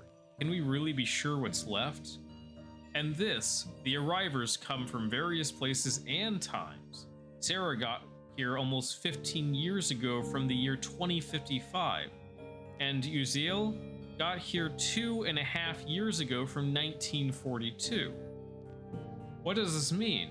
Time here is shuffled and chaotic compared to Earth. What state is Earth in right now? When is Earth right now? Which would imply a pocket dimension. A hypersphere in a pocket dimension, outside of time. It's 3:15 a.m. and I feel compelled to journal this craziness. After spending most of yesterday meditating with the Arai, and then most of this evening discussing the nature of these worlds with CW, I had just a sip of infamous Hunrath hooch and collapsed in my chair. Well, I just awoke from a dream. I'm not one who puts a lot of credibility in dreams, but maybe the Arai were able to move something in me to understand, or possibly because of the intense discussion, my subconscious mind was triggered to be able to sort out some logical connections. Or maybe it was the hooch. The dream. I was tending a garden. An immense garden. And it wasn't for food or flowers. It was just about the health of the garden. I kept working and working to control it and contain it and make it healthier, but the garden seemed to fight me at every turn. And after what seemed like days of work, I finally gave up in frustration. And as I stood there doing nothing, the garden flourished before my eyes, growing and spreading in every direction. Because, I realized, the system that the plants were based on was not about me shaping and controlling. The natural system of plants is healthier when they are out of control, when they are free to spread and intermingle and cross-pollinate and mutate. Now, from a human point of view, that may not provide what I want. I get smaller fruit and smaller flowers and untidiness, but from the point of view of the plants, they grow stronger and much more resilient and resistant. The more they are scattered, the higher their odds of surviving. And now that I contemplate, I realize that even the individual plants and seeds may not appreciate the benefit of what's happening. They are torn far from their origins, forced into situations that seem extreme, possibly even destroyed by these new environments. But for the seeds that survive, the seeds that survive, now that's where real growth, strength, and abundance comes from. It's so beautiful and terrifying. Beyond the beauty of it all is a system and structure that defies understanding. Okay, what if this is all a natural process? There are signs of something behind it all, but well-hidden signs. So, well, if I look at all of this, the cell, the tree, the water, the seeds, the hub, the health, even the abductions, well, there seems to be a grand system or plan. The plan doesn't take me into account. It is unemotionally intent on the health of something much bigger that may hurt my feelings, but, well, what am I in the entire scheme of the universe? I have no idea what, if anything, might have put this process into motion, but that is irrelevant. Tomorrow I will talk with CW. He could be swayed from his battery plan. 17145. I really don't journal much. I came to write this down because I am distraught. As I contemplate the plan that I have set in motion, I realize that I have become the destroyer of worlds. I sat down to write, to seek some cathartic tranquilization, and I realized the last thing journaled was some esoterically beautiful philosophy about letting this garden grow, not so reaffirming or calming. But nevertheless, here is my reasoning, because I must write this down. Simply, it is us or them. Complexity, if this is some kind of garden and we're the plants or seeds or whatever. Well, some of us have gotten together and decided that we're the better choice to survive. If the others have unilaterally decided that we all won't survive. I am more fit, dang it. Have to be careful of swearing on here. This is not me. I want to be calm and garden or ungarden or grow or what gives one species the right to destroy another species. Okay, so we're sitting here and we're hearing about potential war between this species and another, perhaps the Morath. I'm guessing. Who gets to choose? Do I just lay down and die because the more aggressive species thinks they're better, more powerful? What brutal scale do I use to measure the good of some against the life of others? Does love ever destroy in order to help more survive? To help love itself to survive? Does that even make sense? Can I kill because I think it will bring about more love? What if I am not even capable of understanding the situation of hate versus love? Maybe I am the hater. Do I generate this love delusion to help me maintain my sanity in light of the choices I have made? My God, it's too much. If these are just my walls of delusion, then I choose to live with them, or then I choose to live within them. I am a seed scattered by the wind. But I will not simply be trampled. I will kick and scream and survive. May God have mercy on my soul. So I'm guessing she did something really, really bad to survive. I'm guessing whatever attack they had hit them.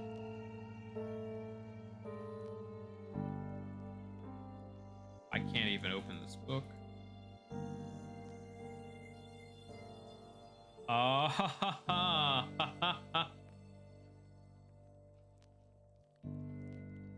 Adventures in the Ages of Mist and Beyond.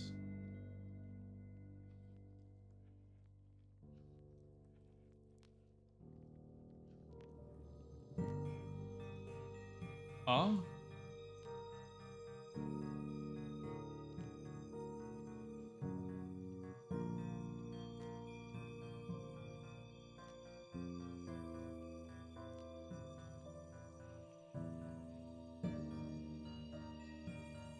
How did I do that?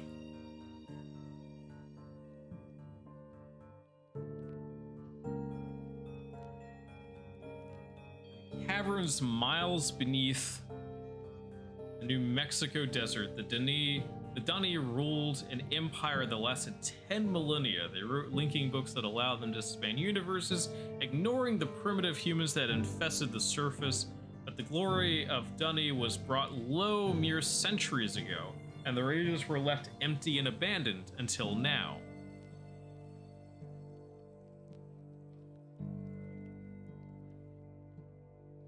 Called to the desert, we have found our way down to Dani. Its secrets are in our hands, and its future is ours to determine. The next chapter of Dani is unwritten.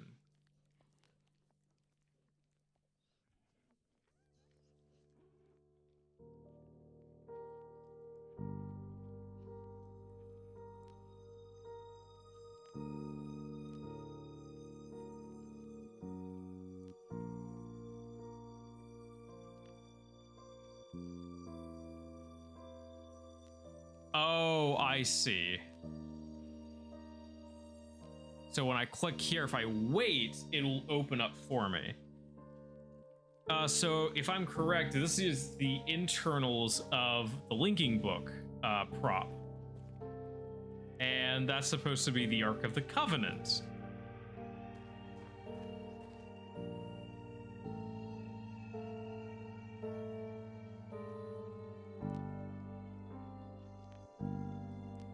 Arai larval notes by CF. Takes about 3 to 5 days for a single Arai larva to change colors after being moved to a new surface. Pulsing stops immediately upon a removal from Captar induced by polyarchs. Cloning has been extremely easy, like potatoes easy. Organics, plant fiber, yellow, bone, light yellow, Arai encrustment, green. Metals, gold is pink, copper is red orange, titanium is orange, silver is red, aluminum is red orange. Oh, copper and aluminum are the same. Oh wow. Tech, Mofang Tech is magenta, Villain Extrusions is near white, stone, granite's teal blue, sandstone's light blue, source stone is deep purple, shale is very light blue. Polyarch pods are always purple. To do. I'm curious about the effect of combining various base surface. Still a bit odd experimenting with the life forms. The light they emit is handy given our limited supply of diesel fuel.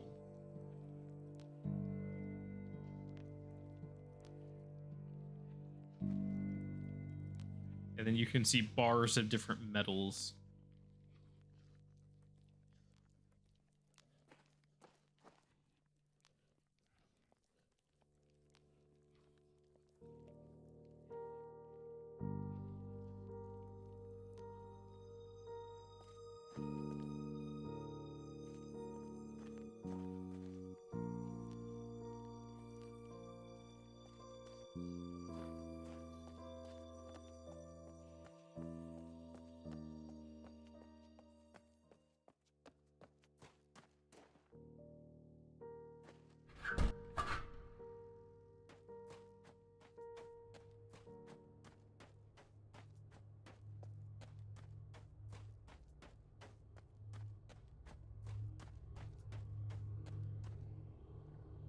Oh gosh, those are really swinging, aren't they?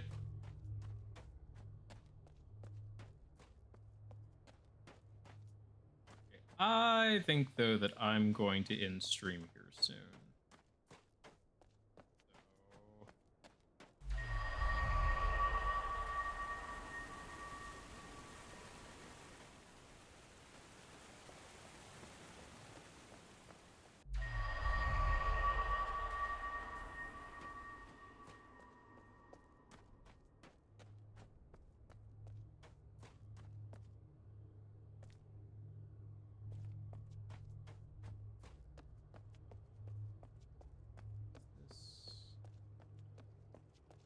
the one I want?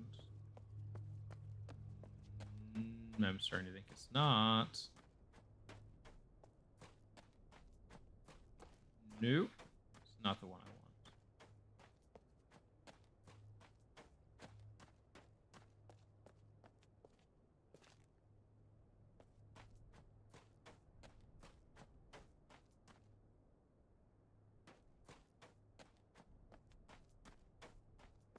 I might end stream here soon.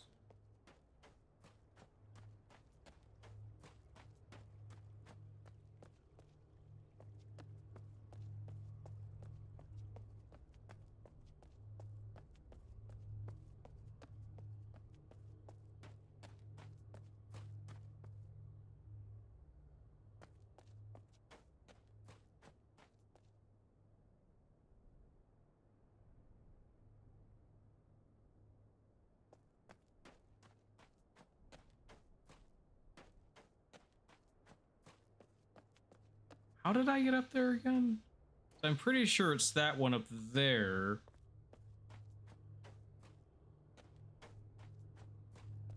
I think the next possible spot over here I reach, that's going to be my switch over point. Wait, what am I doing?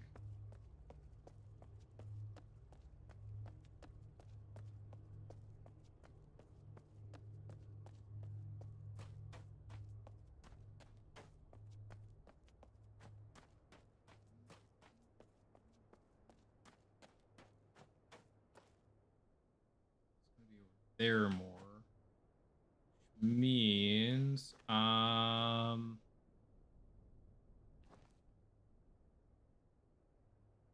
I pass through, I'm gonna go left. Quite a bit left, actually. Probably gonna be through here.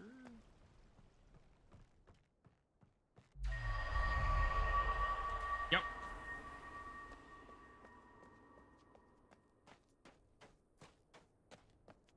Then we come down here and pull the handle. And we tilt.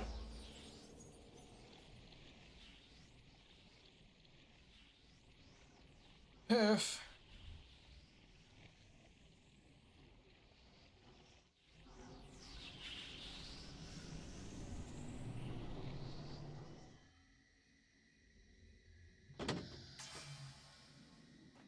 And now walk down and through the door that we opened from that portal. Don't panic. This is the best way to keep everyone safe. Just stay on this path and cross the first bridge. Then keep going until you get to that sign-in area.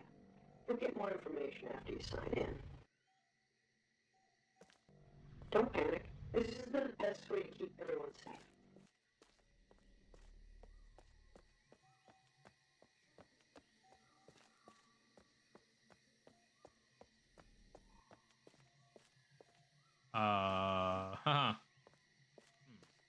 Bridge?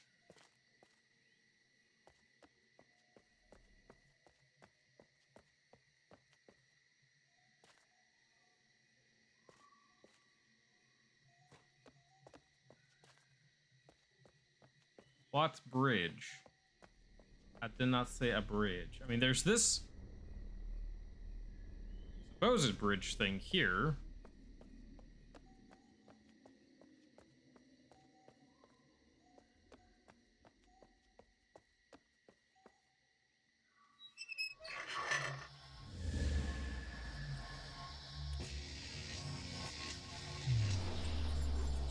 What?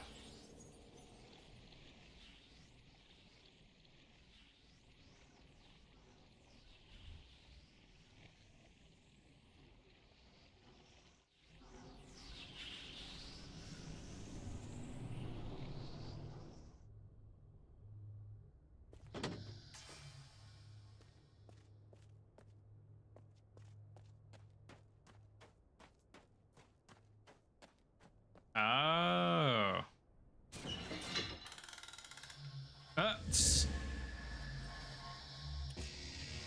That's funny.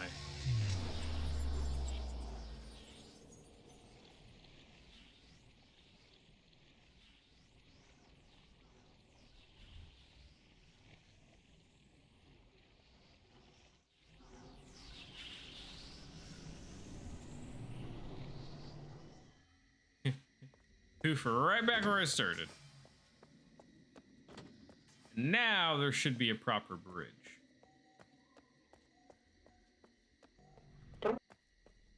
Yeah. Don't panic. Don't panic.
But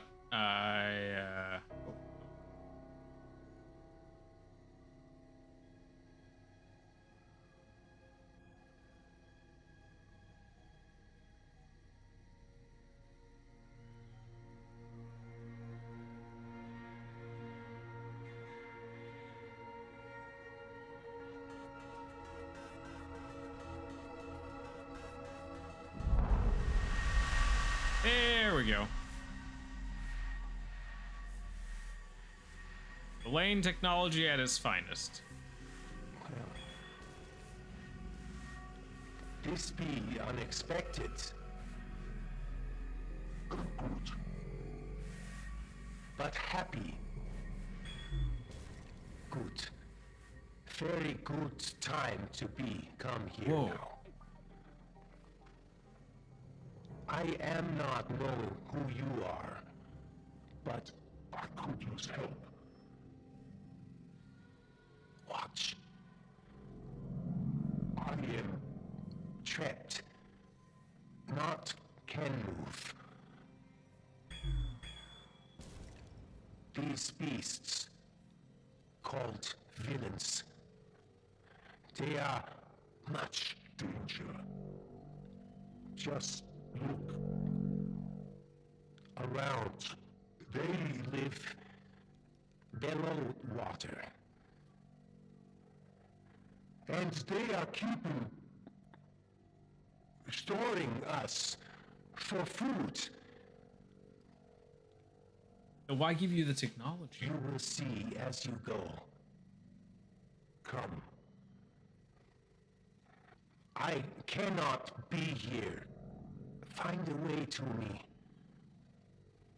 And I can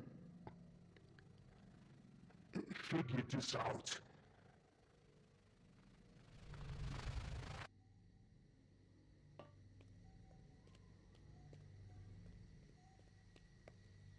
All right, that's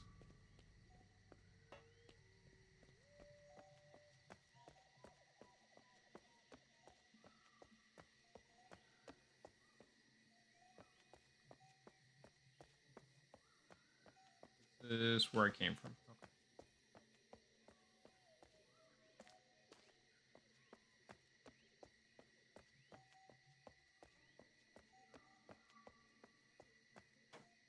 There's a hut down there.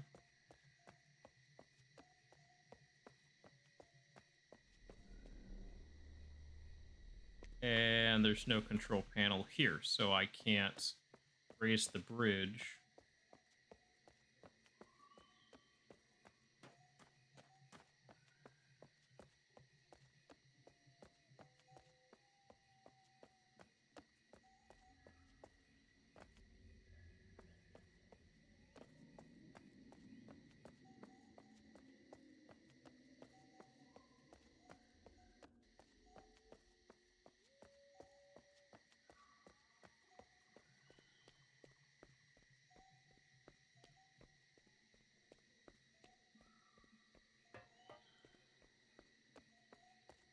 Hey, looky here.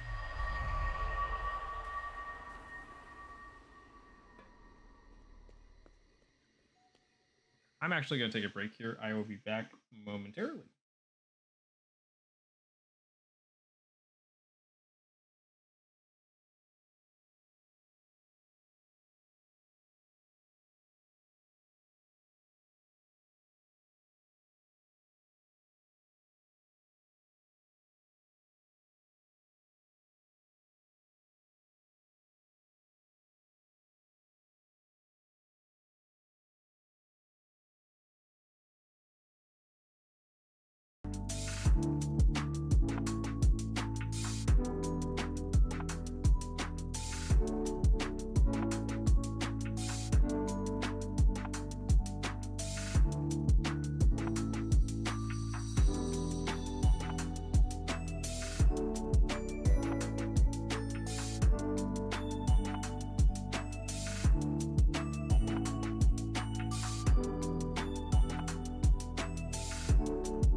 Okay, I am just about back.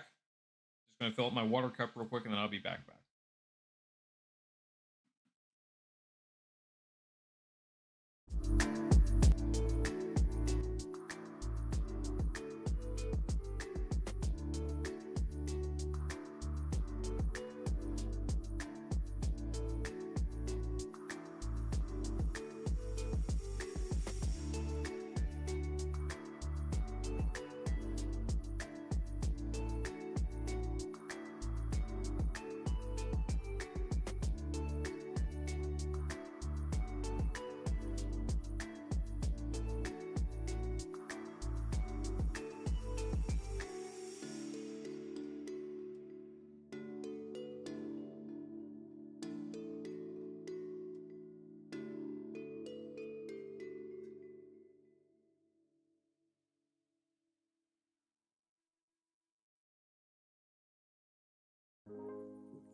Okay, I am back.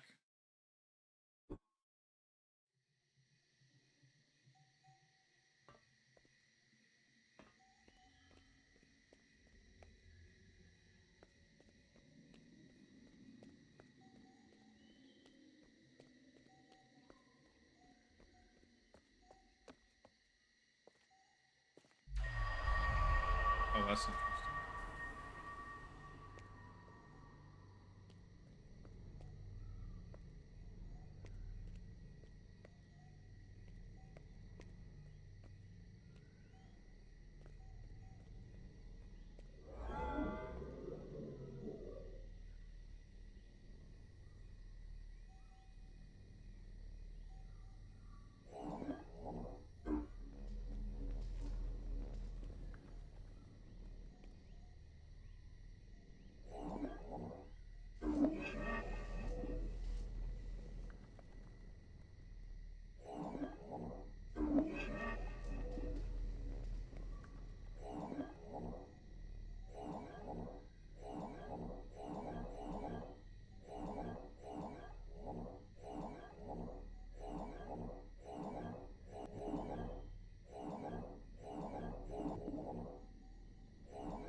About 16.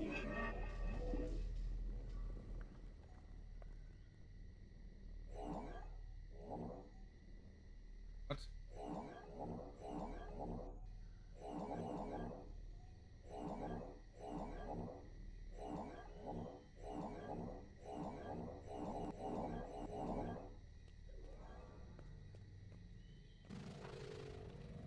Why? I Are you waiting for some purpose? I'd prefer you hurry.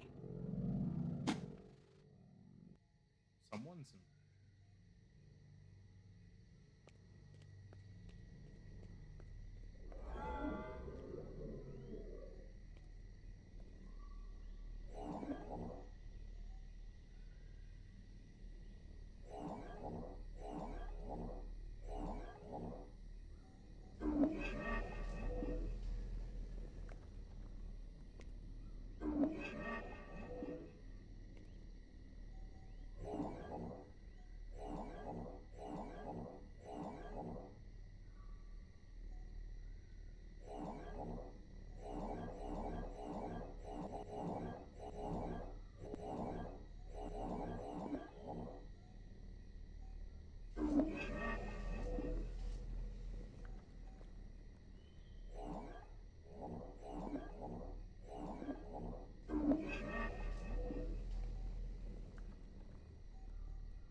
What was 1,000? Let's just try 1,000. Let's see what happens when we put 1,000 in.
On.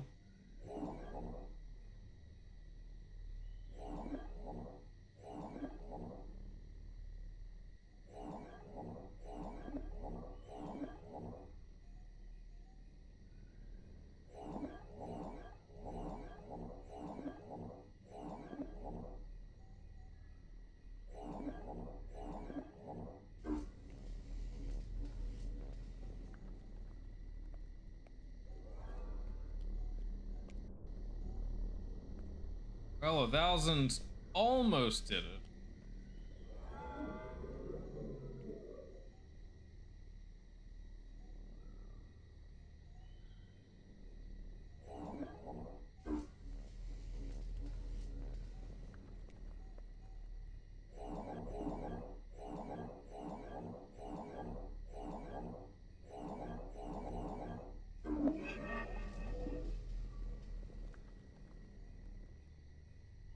They don't really explain this though. Like they're not like, oh yeah, this is how you do it. No, it's like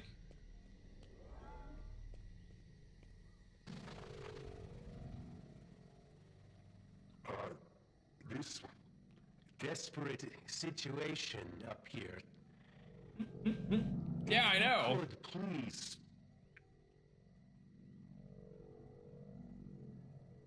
Hurry. I appreciate. Oh. No, I would love to, but you know, you haven't really told me how this works. I mean, I understand the numbering system now. You know, it's 1, 4, 16, 64, 256. I get that.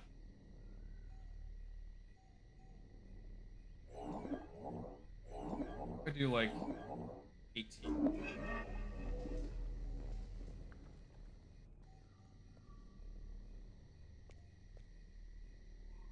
Oh, that wasn't 18.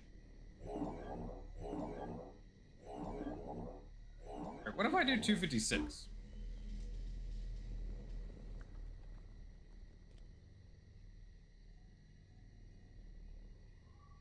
Okay, 256 does nothing for me except rearrange. Okay, so actually,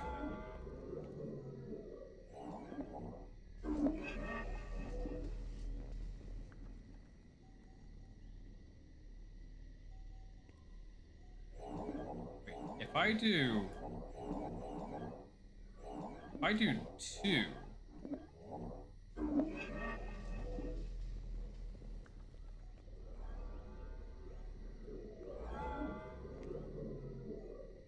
then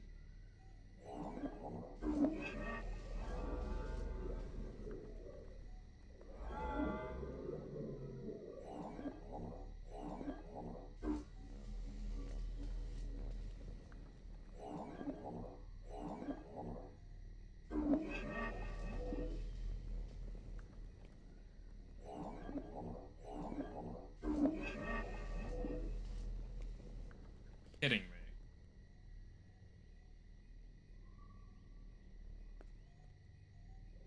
Seriously?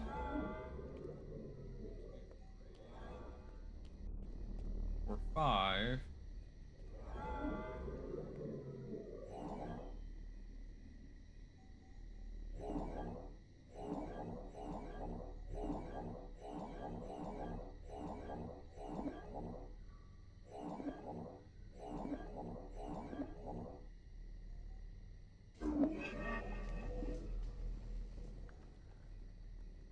Self-regulates to that. Okay, cool.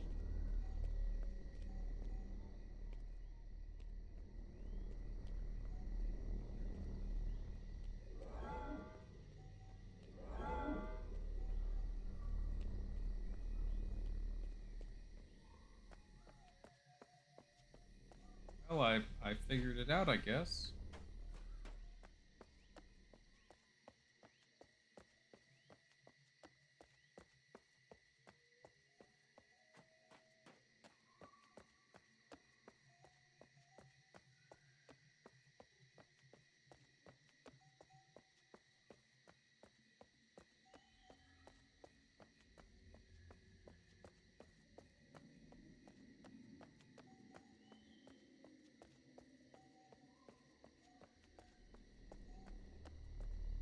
Not yet.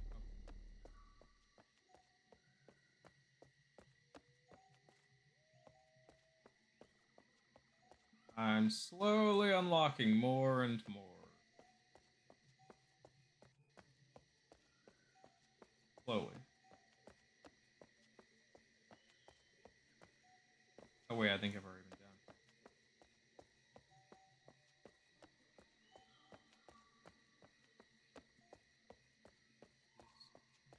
Set free urge.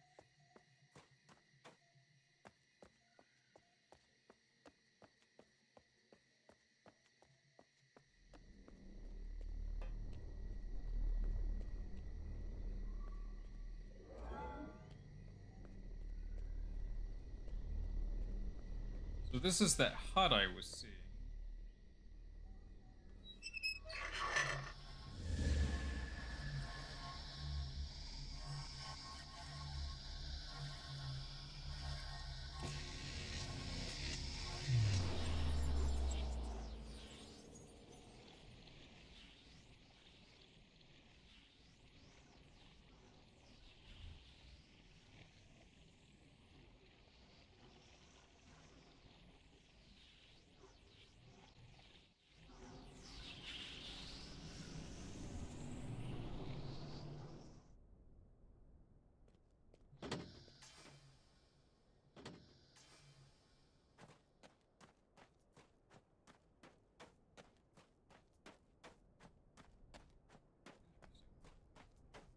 Okay, yeah, now for real, I'm going to stop here. So, anywho, thank you all so much for joining me, and I will hopefully be back on uh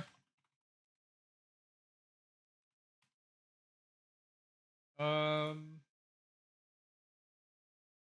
Friday, hopefully.